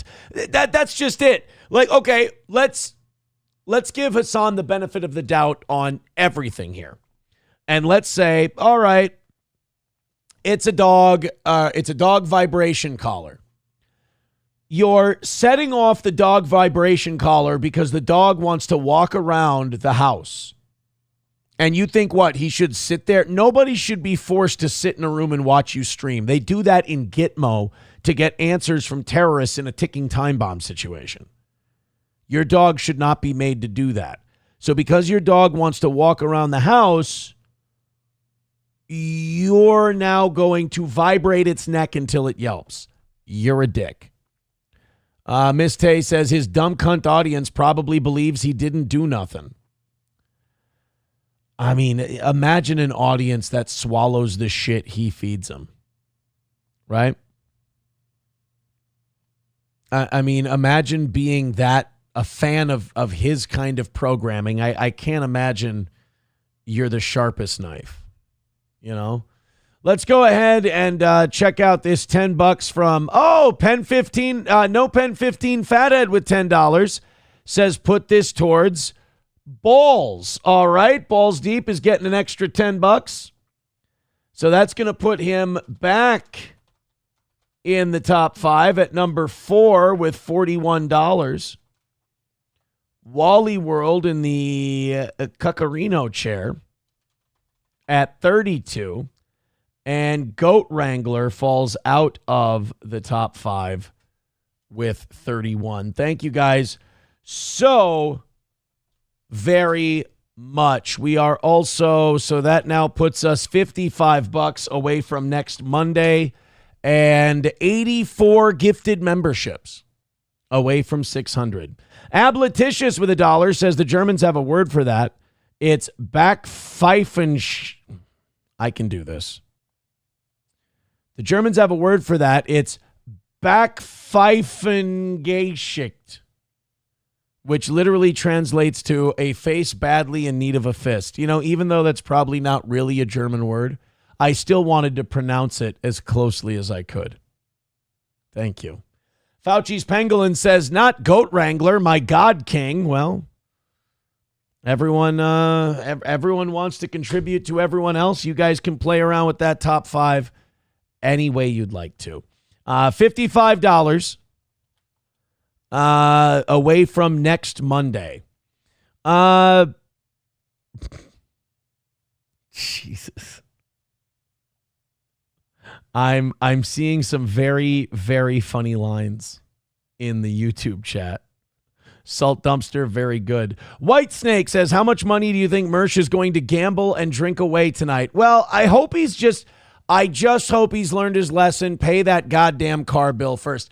Doesn't he drive a fucking hoopty? Wasn't he famous for like driving shit cars that always break down? And he's still making payments on a piece of shit car that's getting repossessed? Figure it out. Fuck. Figure it out. Aren't you in Section 8? Shouldn't you be like, shouldn't money be falling off trees if you're living in a apartment that I help fund?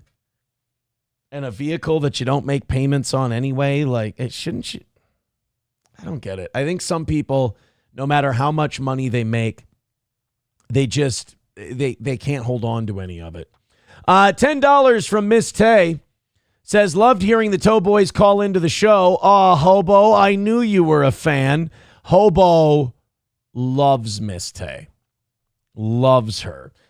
Even 50 away from next Monday. Guys, let's do that in the next hour. In the next hour, let's all team up, take out that next 50, and we'll start next week's evening shows. Hey, we'll start next week's evening shows just like this one. It's been so good. Salt Dumpster says, probably as much as Aaron pays for bots and views. Salt Dumpster, if I were paying for bots and views, you don't think I'd do better than this? I mean, look, the morning shows are in the 600. They're fine. The morning shows are great. The clips, you know, we hit on a couple a week. I'm fine with that. The evening shows historically, though, have been between 200 and 300 people at a time. I think I would be doing a lot. Yeah, we're at about 250 right now. I haven't checked Kick and Facebook, but it's about 250 to 300. I don't, if I'm paying for bots and views, I should get a refund, my man. This is what I don't get about like people who watch these small podcasts, and God bless you for watching them. But they're like, yeah, this Aaron, he's got, 600-700 people watching him at a time in the morning. I bet you he's paying for bots and views. If I'm paying and I'm at 600 or 700, I ought to, well, let's just say we could say what I should do on Rumble Friday, but not right now. Paying for bots and views. That's a hell of an idea. Make a note. You understand, if you've got a show like ours, and it's just, we do content, we do entertainment, we do news, we do stuff like that, and you're doing 600-700 people at a time, you're nobody. If you're a show that can only make money off of me and covering me or my show, and you're doing 600 viewers at a time, you're less than nobody. You're less than where I'm at. I think, if anything, you should be paying for bots and views. Abletitious says, Aaron, check your email. Ooh, somebody likes me. I got an email. Backpfeifengesicht. It's real, Aaron. Wow, Backpfeifengesicht is real. It does mean a face in badly in need of punching. Well, fuck me. Fuck me indeed. Rabbi Smoothie says you should be bug zapped. That's not nice at all. Loaded Wrench says the bots ain't showing up here. Right?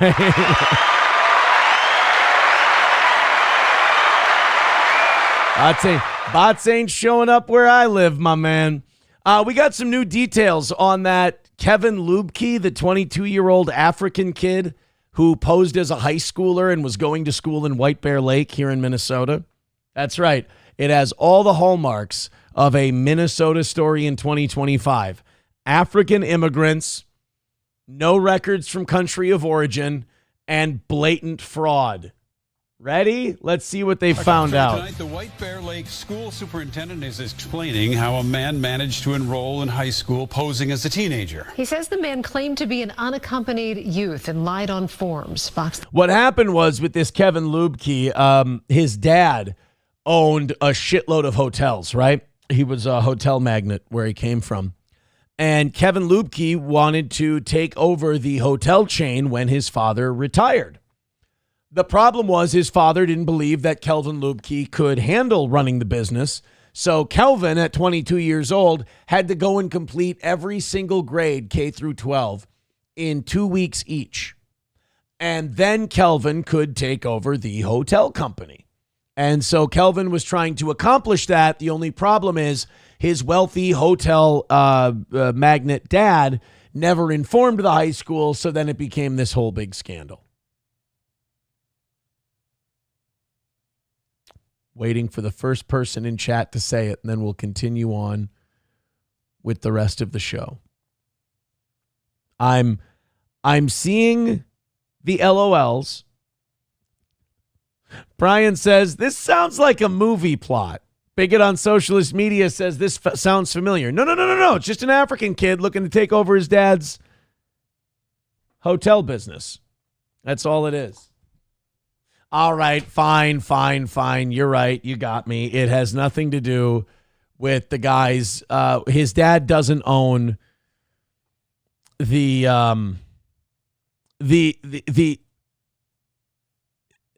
dad owns different businesses. The dad actually owns a couple different things. His money's diversified. The two places that Kelvin Lubke's dad owns are very specific.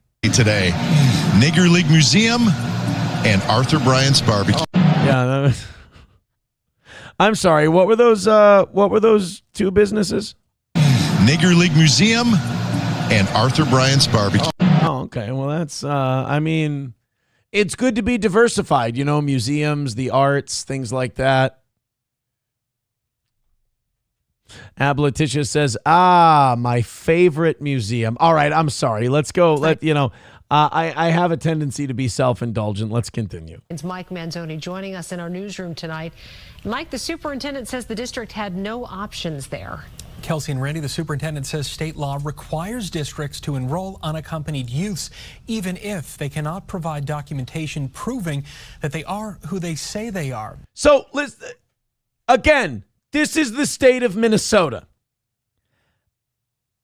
If you've ever watched this show, and we'll kind of give you a window into the state we live in, and you go, Aaron, your state sounds incredibly fucked up and stupid. Oh, brother, you have no idea. We learn something new every day on this show, especially.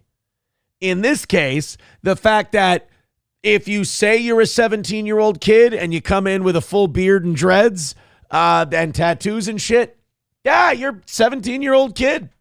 Do you have any paperwork to prove? No, I do not have any paperwork to prove this. That's fine. We believe you. I mean, why would... This is as much our fault as it is this 22-year-old creep. The fact that we have these rules that say if you say you're a kid, I mean, I guess it's our gender policy in sports. Why shouldn't it be our age policy in high school? Hey, Are you potentially a 22-year-old from a third world country where they have a lot less lax rules on sex crimes than we do here? No, I am a student who is 17 years old. Oh, so you can show me identification. I do not know what this identification means. Just go in there. You're late for history class. He says Kelvin Lubke did hand over documentation in this case and claimed to be an unaccompanied youth when he enrolled at White Bear Lake area. So like just homeless guys can wander into high schools, and as long as they look relatively young enough, you just let them in. Wow. I don't want to hear Tim Walz say anything about a special session where we have to address school safety unless this shit is on the list. High school as Kelvin Perry. That's a fake name. In a statement to families, the superintendent said in part, quote, he also presented a birth certificate from another country showing that he was 18 years old and eligible for high school enrollment. Throughout the enrollment process, there was no reason to believe the official birth certificate was fraudulent. I'll tell you how you know it was fraudulent. It was from Umbat Nukwa. Fucking Kenya or Somalia. That's how you know. Provided birth certificate included authentic watermarking and official stamps, seals. There was no indication that the document was anything less than authentic. The district says Lubke and look at that kid. He looks like he's on the board of the Cash Money Millionaires. He looks like he's in his 40s. Enrolled on September 3rd and stayed for I only look shot out at 22 because I was a child soldier. 19 days, so 3 weeks or so. During that time, the superintendent... Oh, great. And he dresses like a gay bartender in Louisiana. Well, this just keeps getting more perfect. Says Lubke, who you see here, also signed up for the football team and even participated in 3 practices. But he didn't make the team, by the way. I've got a spoiler alert on this one. The 22-year-old who enrolled at the high school didn't make the varsity team.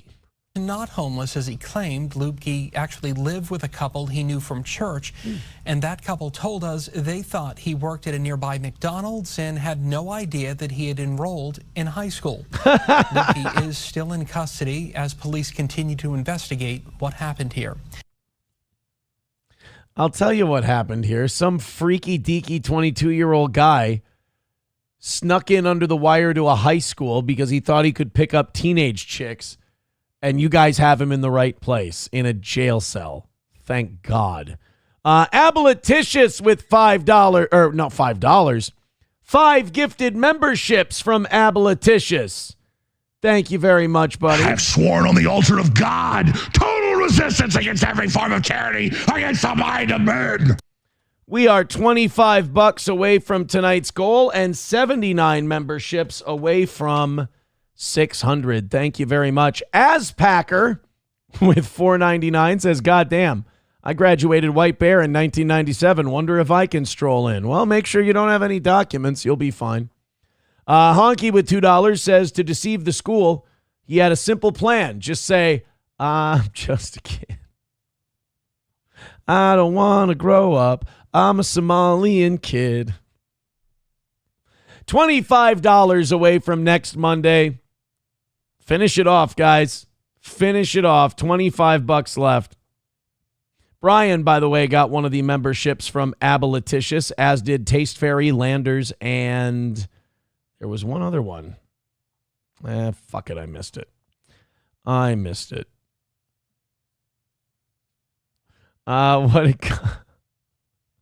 What did Cocktiff have to say? Oh, Karmic is talking shit about Johnny. I had a few beers and Aaron was boring me, so I checked it out. Well, good news that you're back here, huh? Taste Fairy Ialto says some guy did this at Stillwater High School a few years ago. Yeah, we didn't change it then. We didn't change anything. We just kept letting that shit happen. Victor says this guy is behind the curve. Cuba has been doing this with the Little League World Series for a generation.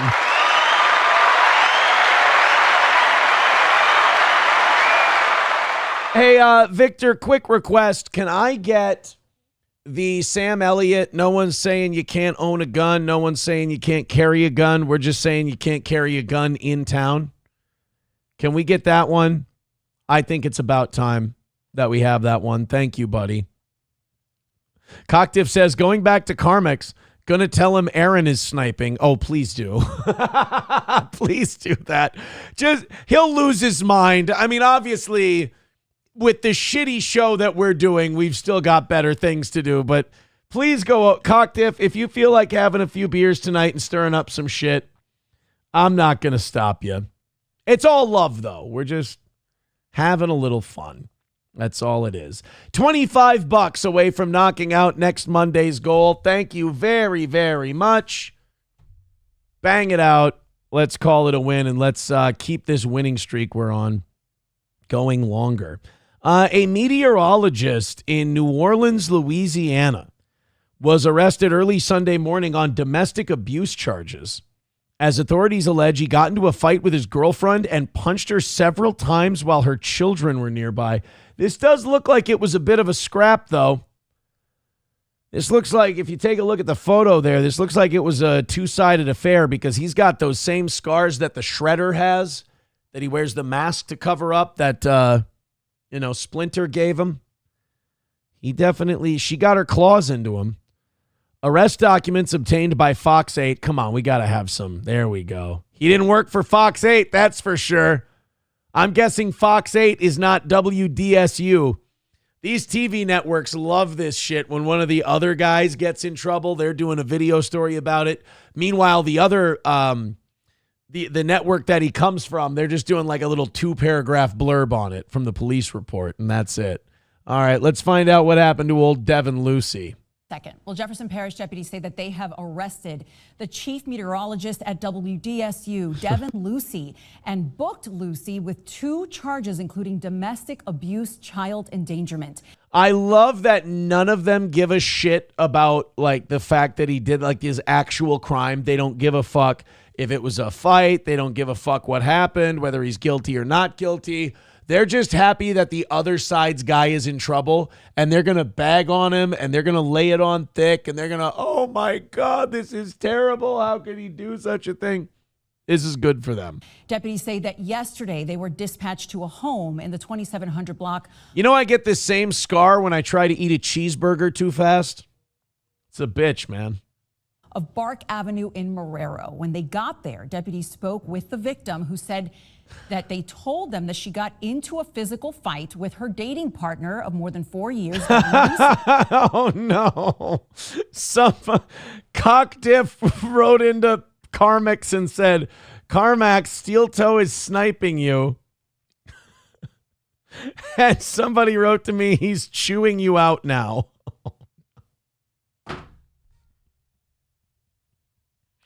Carmix, Cocktiff is fucking with you. We're not sniping you. I have no idea what you're screaming about. I have no idea what you're crying about. I have no idea what you're having a mental breakdown over tonight. You're my Minnesota brother. I just want to see you do well. Don't listen to Cocktiff. Nobody's sniping you. Guys, do not go over to Carmic's channel and tell him that we're fucking with him in any way, because we're not. I denounce this in the name of Christ. Power of Christ compel you. Carmick, listen to me, bud. I'm trying to talk about a meteorologist who got in a fist fight with his girlfriend. We're not sniping you at all. Cocktiff is having a few beers tonight, and he's stirring up shit. Don't let him turn you loose, Carmick. Don't let him make you bring the animal out. Don't bring the animal out, Carmix. We're not fucking with you at all. Cocktiff is playing a cruel joke on you that, yes, I fully endorsed, but still, I don't want him to make you blow a gasket. For God's sake, with your buggy eyes, your blood pressure's already bad enough. Deputies say that both the victim and Lucy had injuries. Deputies say that the victim said an argument that started at Gretna Fest, and then Lucy left her without a way to get home. Well, jeez, not only did they get in a fight, she scratches him up, he belts her a couple times, then he takes off without her. When the victim arrived at the home on Bark, the arrest report says that she used a tool to pry the door open because... Wait, so now they get in a fight. He's this big, bad abuser guy. But she goes back to the house and breaks into the home. What the fuck? You know what this is? These two do this regularly. They're that couple. They get in these kind of scraps, and then they're just fine the next day. they're just that classically functionally dysfunctional couple. She didn't have a key. The report also states that she told deputies her and Lucy continued arguing, but she tried to go into the bedroom to lay down. In that report, the victim They were fucking hammered. I guarantee it. goes on to say Lucy followed her and punched her several times while she was laying down. Then they wrestled as she fought back. In the arrest report, it says that a deputy saw the victim had several small cuts and scratches on most of her upper body, as well as several whelps on her forehead and face. Oh, shit. The report says that the victim also said her children witnessed this attack. So you know what? Take the children away because she's a stupid drunk. He's a stupid drunk. They probably hit each other all the time, and kids don't need to be seeing that shit. Take them all away. I mean, he's obviously fucking hammered. She sounds like she drove drunk with the fucking kids in the car, that means. Lucy faces resisting arrest by refusing to ID. He told the deputies when he was being booked, you should see the other guy. And domestic abuse child endangerment as well. Now, on WDSU's website, they wrote that Devin Lucy has been placed on leave pending the police investigation. Well, we see a cold front moving in on his job and about an 80% chance of termination. We actually have a termination watch that could turn into a warning overnight. Keep your eyes on that. And well, if that watch turns into a warning, please take shelter in your bank account and rat hole as much money as you can. I've sworn on the altar of God, total resistance against every form of tyranny, against the mind of men. He could do a whole little forecast about his job potential. It'll be great. Bigot on socialist media says, I'm rooting for Karmics. Cockdiff, what did you do? Cockdiff says he's tearing you a new asshole right now. Oh, no. What did you do? Waylon with $5 says a little something for the commissary fund. Thank you, Waylon. Oh, Cockdiff. He just went in there to stir up shit. This is what I mean. Like, I've been trying to warn that Karmics guy about this for so long. Like, none of these people who are watching you like you. None of them enjoy you. They just want to send you over the edge and see if your eyes will explode out of your skull one night. That's all they're doing. That's all they're doing by going into your chat and saying, Steel Toe's sniping you like right now. We're not. We never were. We were never going to. And you let Cockdiff go in and go, Steel Toe sniping you right now.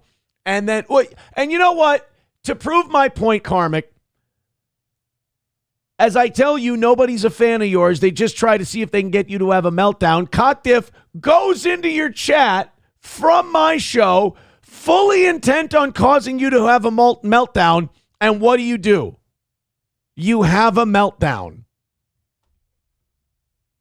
Papa Shab says you are very easily duped. He's singing his little songs. Oh, someone sent me a thing. I have it right here. He's leaning forward and yelling at the screen about the toe.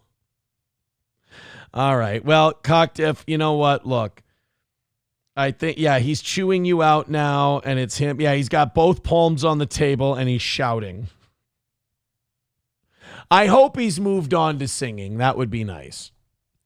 No Pen 15 Fathead with $2 says, I told him you said he can't sing. There's no reason for you guys to go into Karmic's chat and tell him things I didn't say.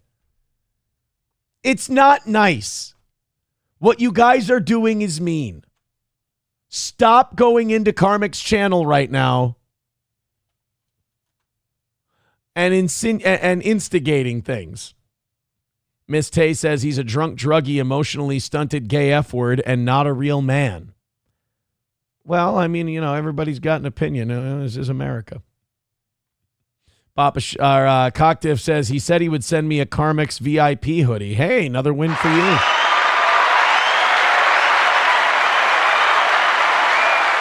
All right. Well, keep me posted on what's going on. Keep me posted on what nonsense you guys are doing to mess with this poor man and cause him to have a mental breakdown, which I do not endorse. Rebel the Uncanny says, why has everybody got a crush on that Karmic boy? Seems like just another cretin to me. From what I understand, they don't have a crush on him. They absolutely try to rile him up so he has a fit. So he explodes. It's fucking, if you ask me, it's fucking mean is what it is. You guys are now $20 away from next Monday's goal. Let's do that. Because then it's oh no, we've already got a perfect week for this week. Fuck. I was gonna say then it's a perfect week for this week. But you guys will be well ahead for Monday, just 20 away. Thank you guys very much for your contributions. Oh, we never touched on the Zach Bryan thing. I will admit, mostly because I don't care. I don't give a shit about the Zach Bryan thing. But it was a big talker yesterday, and he addressed it today. Much like, you have, what's his name? Hasan Piker electrocuting his dog. He had to address that today. Well, now this Zach Bryan has to address his new song that he came out with, because Zach Bryan released a song called Bad News, which seemed to be kind of an attack on Donald Trump and an attack on ICE and our immigration policy. Where'd he go? Gordy, where'd you go, bud? Come here, buddy. Come here, Gordy. What do you think? Come here, buddy. Come here, Gordy. Gordy, come here. I can see him. Gordy, come here, bud. Come here, Gordy. Come here. He hates it over here. He hates being on camera. Come here, Gordy. Come here, buddy. Gordy, come here. Gordy, come here. You guys want to see Gordy? You guys want to see Gordy tonight? Come here, Gordy. Hey, Gordy, let's teach them how to be, put your dick away. Let's teach them how to be good boys. Let's teach them how to be good boys. Everybody's punching their cats. Everybody's electrocuting their dogs. You give kisses. Oh, and you give kisses. Gordy doesn't need to be punched in the face. Gordy doesn't need a shock collar. Gordy just wants to give kisses. Gordy just wants to be kissed. Oh, he's just a kissy dog. Gordy just likes giving kisses. He's saying, I'm going to miss you so much when you're in jail. Oh, I'm going to miss my little jailbird master. Oh, Aaron, I'm going to miss my little jailbird buddy. Oh, Gordy's just such a good boy. Oh, he's giving so many kisses. I don't punch you in the face, do I? No, I don't punch you in the face. I would never punch Gordy in the face. He's a good boy. I would never put a shot collar on. You hate being up here, don't you? Is it because I have headphones on so I can't tell how loud I'm being? That's what it is, isn't it? Because I'm yelling. I'm shouting with my headphones on. Should I get some in-ear monitors, and then that way I won't be screaming at you? I'll just be talking like a nice boy. Yes. Look at him. We don't do. Hey, hold on. We don't do any shock collars around here. Okay. There's no shock collars here. Hold on. We can do it this way. He doesn't need to use any shock collars on me. I am a good boy. I fix a leaky roof. The other day, there was a sink that was clogged. I go in, I take my little paw, I pull out the obstruction, and the cloggy's gone. I saved him $15 on Drano. It was such a nice thing. Oh, the one thing that me and Aaron don't agree on is my master doesn't like black chicks. I love black ass so much. Oh, I just get lick my lips because I love Megan Thee Stallion's culo. I will crawl through 10 miles of broken glass just to sniff her asshole. She's so nice. Gordy, you're so X-rated today, bud. What's going on with you? Telling everybody about your proclivities and whatnot. What do you think of Hasan Piker? I think Hasan Piker is a dirty camel fucker. No, Gordy, you can't say that, oh, bud. You can't say that. You can't say that. You can't say dirty camel fucker on the show, bud. That's not very nice to say about Hasan Piker. What do you think about the rumors about Johnny hitting his cat? Personally, between me, you, and your audience, don't look at my cock. Bunch of cock lookers. What's the deal with your audience, man? They're a bunch of fucking dick lookers. I don't like it. A bunch of fucking pillow biter ass pirates in your whole fucking audience. I'm fucking tired of it. I'll wave my fucking dick in front of you. You sit down, P. You understand? Aaron's going to know what that's like very soon. Anyway, I think Johnny is, a cat-beating piece of shit.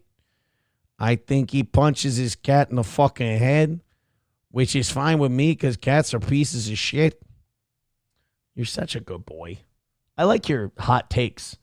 You have very honest takes on this program, and that's what we need on this show. You're sleepy, aren't you? Look at him, guys. He's going to fall asleep.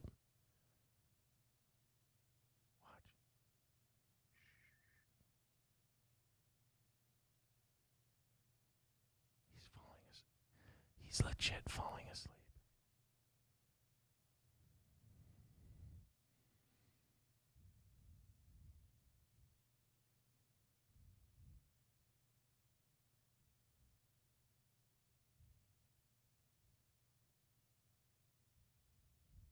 Can you wake up? That's not going to be very comfortable. Were you falling asleep? I'm nodding off from all the fucking heroin I did. I found a stash that was left behind a while back. I don't know who did it, but I did such a fucking fuck ton of heroin that I'm going to pass the fuck out. Well, you're a good boy, buddy. I'll see you in a little bit. There you go. Good boy, Gordy. Go lay down. Or else. All right. Thank you very much to Miss Tay for gifting 5 memberships. Thank you very much, Miss Tay. Oh, we're a little less than $10 away from next Monday's goal. Thank you guys very much for that. That was a good performance by Gordy. He did a great job. Bappa Shab says, where is the blonde? Oh, sorry. Where is the blonde girl with the big forehead essay? Yeah, boy. Well, Gordy made an appearance on the program. Papa Shab says, you guys have the same forehead. MSO says, Gordy's thinking, April, please come back. No, dude, he is obsessed with SP. He will not, he needs to be, in on the action all the time. If we're just trying to lay down and watch a TV show, he needs to be, as wedged in between us as he can possibly get. He's a crazy, ruthless vato, eh? Cocktiff says, Miss Tay told me to start shit. I love her, so I did it. Yeah, what's the update? Did you, Cocktiff, did you get any more shit started, or are we good? MSO says, Karmic just offered to sing a song for you free. Can he... Here, I'll even put the link in the chat. By the way, guys, only $10 away from next Monday, so let's go ahead and finish that off. Can I put the link in the chat, MSO, and will you send it to him, and will you let me know when he's about to sing it, and I'll watch. I want him to sing a song for me, and I want you to tell him that I requested this. Hold on. Here we go.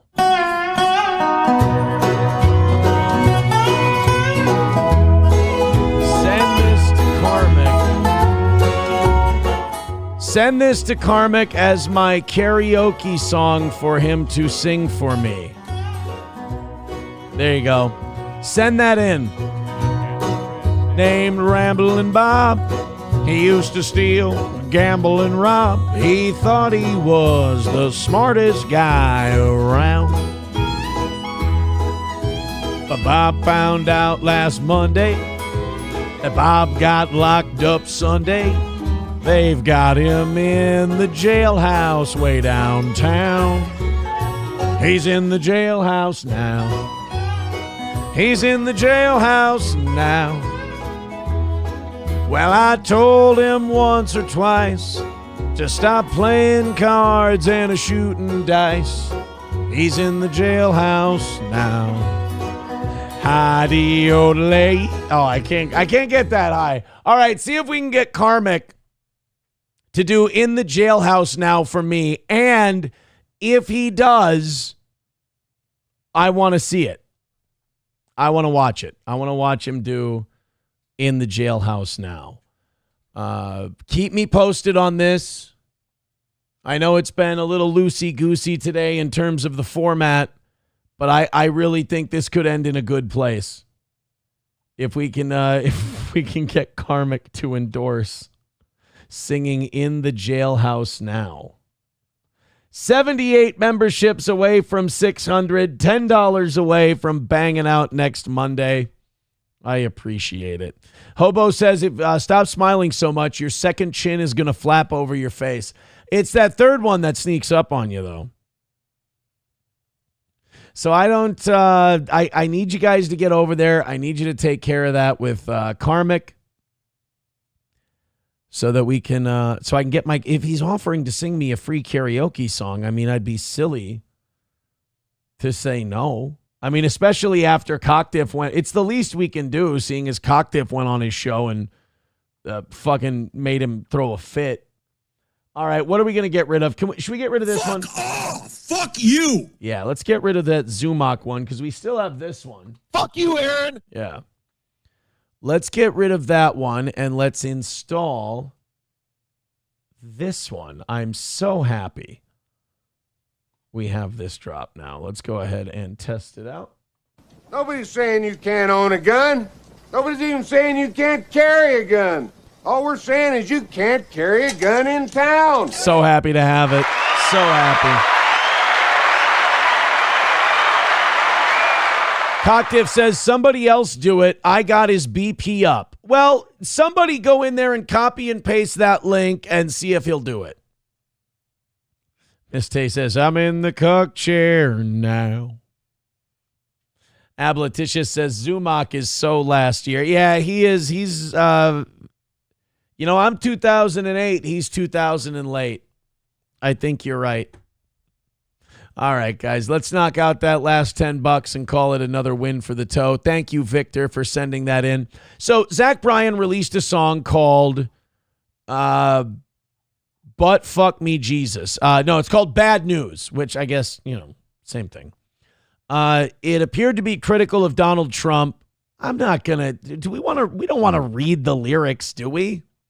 We want to listen to the actual, see if this, because a lot of times people, they hear a song and they're like, oh my God, he's shitting on Trump. This is terrible. I can't believe it. We should boycott this guy. I mean, we all remember what happened about with the Dixie Chicks, right? I'm sorry, what are they? They're the Chicks now. We all remember what happened with the Dixie Chicks. They said, we're ashamed that the president of the United States is from Texas. Toby Keith called them a bunch of bitches or whatever. And then the fans steamrolled a bunch of records and the Dixie Chicks were basically done for years because of that. So in country music, you start shitting on Republicans, you start shitting on ICE, the military, cops, shit like that. Country fans will go ballistic. They'll lose their mind. And as far as I understand it, Zach Bryan is a fairly popular guy. I don't really listen to any of his stuff, but let's see what everybody's so pissy about. Let's see what they're so up in arms over, and let's see if they might have a point. Didn't wake up, dead or in jail. Some out-of-town boys been giving us hell. I got some bad news. I woke up missing you. So far, it just sounds gay. Sounds like a pop country pussy. My friends are all degenerates, but they're all I got. The generational story of dropping the plot. I heard the cops came. Cocky motherfuckers, ain't they? And ICE is gonna come bust down your door. Try to build a house, no one builds no more. But I got a telephone. Kids are all scared and all alone. The boss stopped bumping the rock. Stop rolling, my middle fingers rising, and I won't stop showing. Got some bad news. The fading of a red, white, and blue. Oh, ice gonna come bust down your door. The fading of the red, white, and blue. Okay. I mean, this is kind of like basic media propaganda, isn't it? Like Trump's doing what he said he'd do on immigration. And the media is going to go, oh, this looks so ugly. Oh, this looks so terrible. Well, look, man, I mean, what I voted for was deporting illegals. I'm sure it's not going to be Mai Tais and Yahtzee. I'm sure it wasn't going to be all sunshine and rainbows. I'm sure kicking out millions of fucking people who shouldn't legally be here in the first place. I didn't think it was going to look pretty, but it's more of a, I don't need to see how the sausage is made. I just want to make sure it gets made. I don't know when enforcing our immigration laws all of a sudden became this thing that we needed to see every second of how it goes down. We're pretty sure we know how it goes down. I mean, these people were willing to drown in a fucking river to get here illegally. I don't think they're going to go willingly in every case. But to say it's the fading of the red, white, and blue, I mean, I would say the fading of the red, white, and blue is continuing to give $4 billion a year to a genocide. I would say the fading of the red, white, and blue is continuing to let another country occupy yours and tell you what to do. I would say the fading of the red, white, and blue is $36 trillion in debt. And, you know, veterans with their legs blown off who can't see a VA doctor. I would say that might be the fading of the red, white, and blue. A few Venezuelans got hassled on their way out of the country. Yeah, I'm good. I don't think that's what's going to tear us apart. I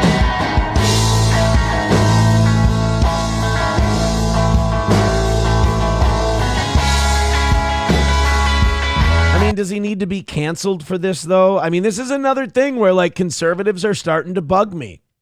They want to get these big hoorah movements going, you know? They want to be like, oh, yeah, he's done. Let him know, you know, gather up and blah, blah, blah. Now, come on now. That's some liberal shit dick behavior. This isn't, this isn't the way the anti-cancel culture are supposed to be. And the lyrics weren't that bad. Like, the lyrics weren't that, like, anti-America, shitty, whatever. Let the guy, you know, if people don't like his music, then they won't buy it. And if they don't buy it, his record deal won't get continued, and you won't have to listen to Zach Bryan anymore. God damn, we all think we need to recruit 5,000 motherfuckers to think the way we do when it comes to a goddamn country song. As the one guy who stood against Macklemore when Thrift Shop came out because I knew he was a poser faggot, I don't need a bunch of people to agree with my take on a guy's song. Like it or don't like it, but let's please not try to start a fucking skirmish over it, please. It's embarrassing.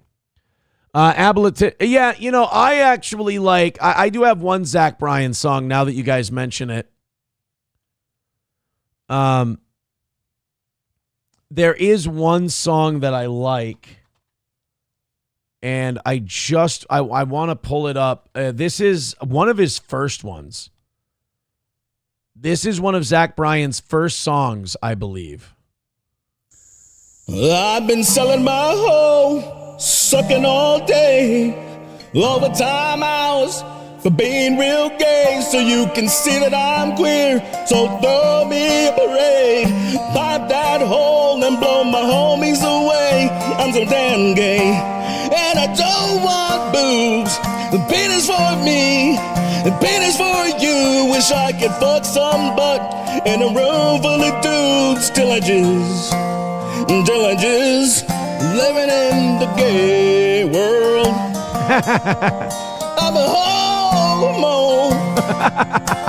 These gay men are from gay men. Lord knows they all just wanna have the way with my hoe. Pussy clean and don't stink.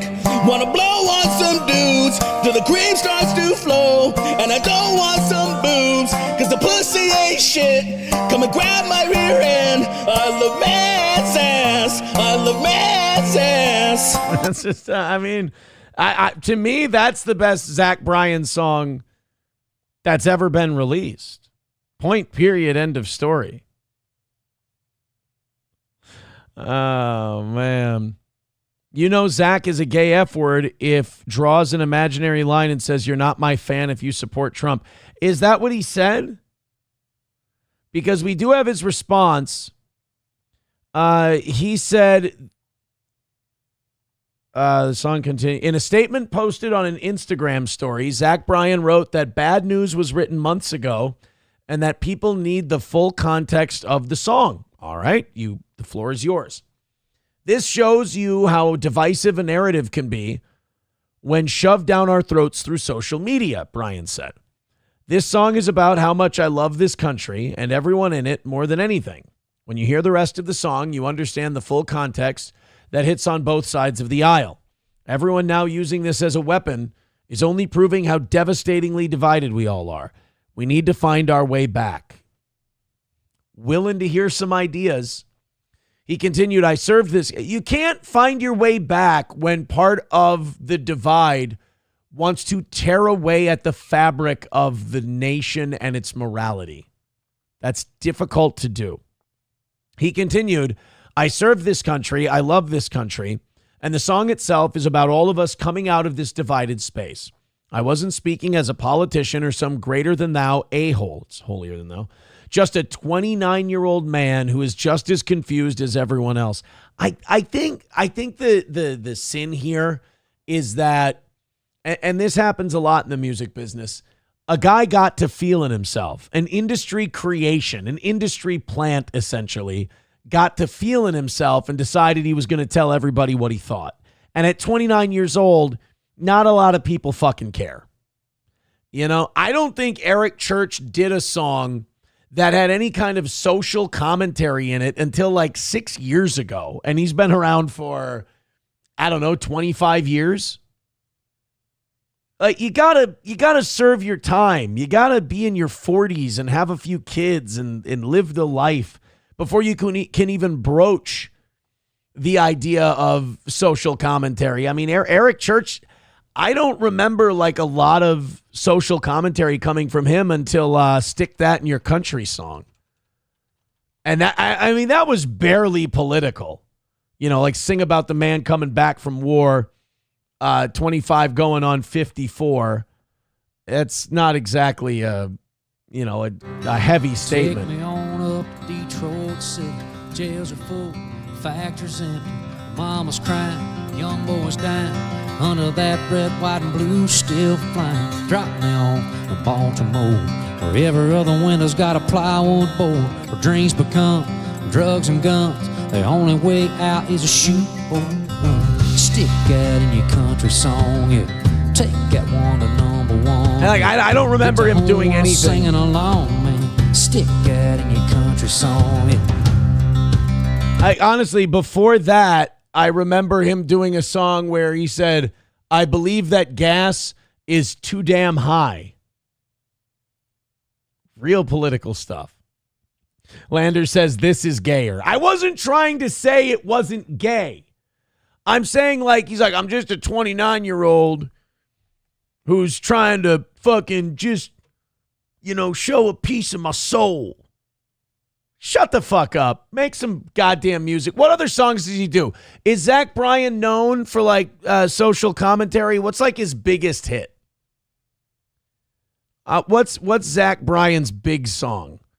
I Remember Everything, featuring Casey Musgraves. So he's gay. I Remember Everything. Something in the Orange. Holy shitballs. 95 million views. 199 million views. People love this fucking retard. Oklahoma Smoke Show. 9 Ball. Let's try Something in the Orange. That has 200 million views. Basically a country singer that girls want their boyfriends to like for them. All right. That's about what I get out of it. All right. Michael Wells says, that's a good song. Something in the Orange is the only one I know. I don't know. I just, it is, it's, to quote Jesse P.S., it is what it is. Zach Bryan said, I served this country. I love this country. And the song itself is about all of us coming out of this divided space. You're fucking deep. I wasn't speaking as a politician. I was speaking as a 29-year-old. To see how much shit it stirred up makes me not only embarrassed, but kind of scared. Left wing or right wing, we're all one bird and American. Goddamn, if that ain't the truth, Zach. God, I'd rev my fucking Debo Derby car engine to this so hard. To be clear, I'm on neither of these radical sides. It usually means you're like a moderate Democrat.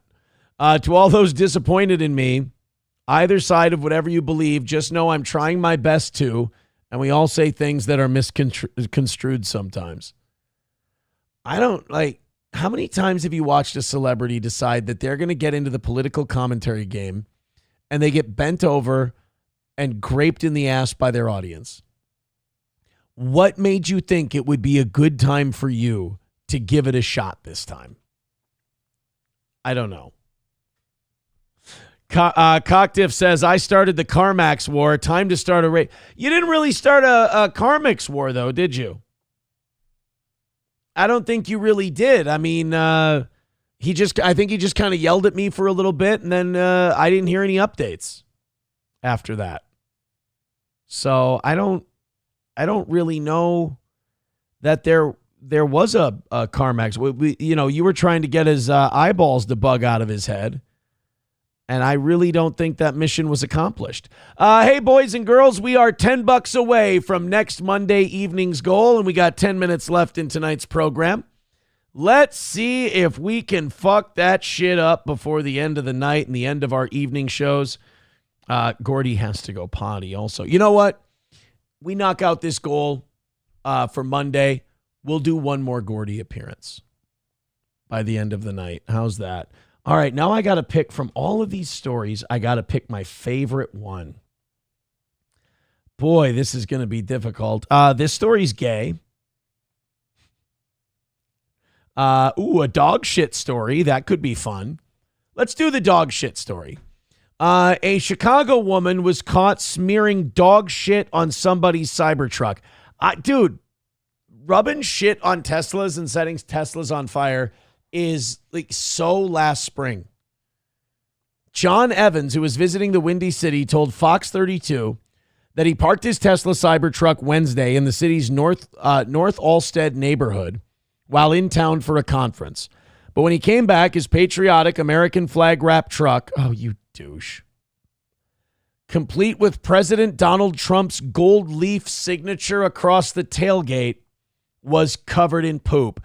You drove to a radically blue city in a red, white, and blue Donald Trump, Elon Musk Tesla. You should be lucky that this fat broad didn't diarrhea all over your windshield. You know you're walking into a place full of crazy people. It's crazy that something like this upsets someone so much that they decided, I'm going to ruin that person's day. Evans said, there's got to be an actual interview on this. Fox 32 Tesla. Yeah, here we go. The dog poop story. Come on. You guys had to have made a video. This had to be like top story for you guys. Visiting Chicago says a woman wiped dog feces on his Cybertruck while it was parked in the North Halsted Lakeview area. John Evans, who is in town from Savannah, Georgia, says fuck this guy. Fucking evil Knievel over here. Oh, God, that is so awful. Oh, and he drives that every day. I mean, I want to hate him, but there's also something you have to respect about someone with that little shame that they're driving that shit around. I want you to put the lightning bolts on it so it looks like I'm hitting 88 miles per hour and Doc Brown's sending me forward in time in the fucking DeLorean. Happened yesterday. His truck, which is wrapped in an American flag decal and features a large President Trump signature, has cameras that captured the woman in action. He posted the images online, and by this morning, people claim to have identified her and a business she's allegedly associated with. The online sleuths then began leaving negative reviews about the business. That's a lot of shit. She's got a big dog, so she's probably single. I'm going to guess Pitbull Rottweiler. But they found out where she works. They found out the business. And now they're giving the business shit. Well, you know what? I mean, look, you know who that doesn't happen to? That doesn't happen to people who don't smear dog shit on people's property. Incidents like this further the political divide in the country. We are Americans. You have an obligation to do better. I think that people that align themselves with her views that may be opposite of mine, they would tell her, when you do something like this, you're making the problem worse. This guy has been waiting to make that dog fucky speech for years on the news. He has practiced this in the mirror. He's hoping he's getting a Newsmax deal out of this. He is loving this. It's just a little dog shit he figures. It'll wash off. You are increasing the polarization in this country, and it's not necessary. Hey, John, I saw your interview on the news the other day, and I got to tell you, buddy, I could not agree with you more. You are a goddamn patriot, and I want to offer you that promotion after all. This is America. You're supposed to live and let live. We reached out to the business allegedly tied to the woman, but have not yet heard back. Evans says he did not file a police report because he feels like the public backlash is punishment enough. Oh, that's actually really nice of that guy. And that's why conservatives get shot in the throat while they try to have honest conversations with people. Because that kindness and that mercy that he's showing is never fucking reciprocated. That's why. Papa Shab says retard guy plus gay car. Awesome. Abletitia says, I didn't know a Cybertruck could be any uglier. It is pretty hideous, though, isn't it?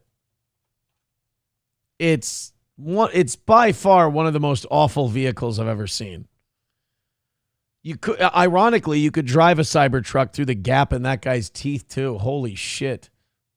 That is, all jokes aside, though, like that is kind of cool that the guy's not pressing charges. Wanhead Rex says Hate Bus covered this story a couple days ago. God damn you, Hate Bus. I did have this story yesterday. I just never got around to it. My bad. $10 away from next Monday. We can beat that. We can either beat that goal or we could have a $10 goal on Monday. It's kind of up to you. Rusty Grammar, I can't read that. That's it's very offensive to a lot of people. 09 Canyon says Cybertrucks are uglier than sin, but they're roomy and comfortable on the inside. If I had fuck you money, I'd consider one. On a Wall gifting a membership. Thank you very much. 77 memberships away from 600 and now just $5 away from next Monday. Thank you very much. Look at this steel toe crowd and everything they're doing. All right, we got time for one more. Let's do this. I kind of like this. I'd like to go to one of these. You'll probably think they're gay, but this looks like a lot of fun. Wow. Well, did you have a hard day, long week? You trying to fuck me? A new break room just opened its doors in South Burlington. NBC5's Jackson Stover stopped by to show us how you can use this space to let off some steam. By the way, this guy's wound way too tight. If he went to one of these break rooms and they're like, hey, we'll give you some vases to smash, and he took a baseball bat, he'd end up beating everyone in that building to death because he wouldn't be used to letting this much aggression out at once. People like therapy. Some people like smashing things. It's clear which of it's healthy. It's really healthy, Some people like processing their childhood trauma that's caused them to have unhealthy coping mechanisms later in life and probably destroyed multiple relationships. And they exercise that toxicity through therapy and learning better ways forward of dealing with things. Or I could just take a big stick and smash the fuck out of shit. We're going to be fine. You know that, right? Those Noah Patnode prefers. We knew that this used to be a restaurant, so we just keep driving by and we see that this place is open. We're like, okay, that looks cool. What is it? Whether it's a bad case of the Mondays, a meeting that could have been an email, or you're caught in bumper-to-bumper traffic on Shelburne Road. They're doing Office Space. That's you see, guys, if you want to be hip with the kids, you make a 30-year-old movie reference. Yeah, location's great. Kerry Lyons says there's a million reasons people like Noah should enjoy a break room. I just think everybody can use something like this. Also known as rage rooms, they've popped up across the country, most recently in South Burlington. Oh, rage rooms. I remember that. Saddam Hussein used to have those. Oh, that was a rape room. Oh, sorry. That totally different room. Never mind. Not nearly as fun. We set up the table with computer, He would smash things too in there. phone, monitor to make it look like The Office. So we try to have fun with it. Lyons calls it a judgment-free opportunity to let loose. What was your favorite smashing device?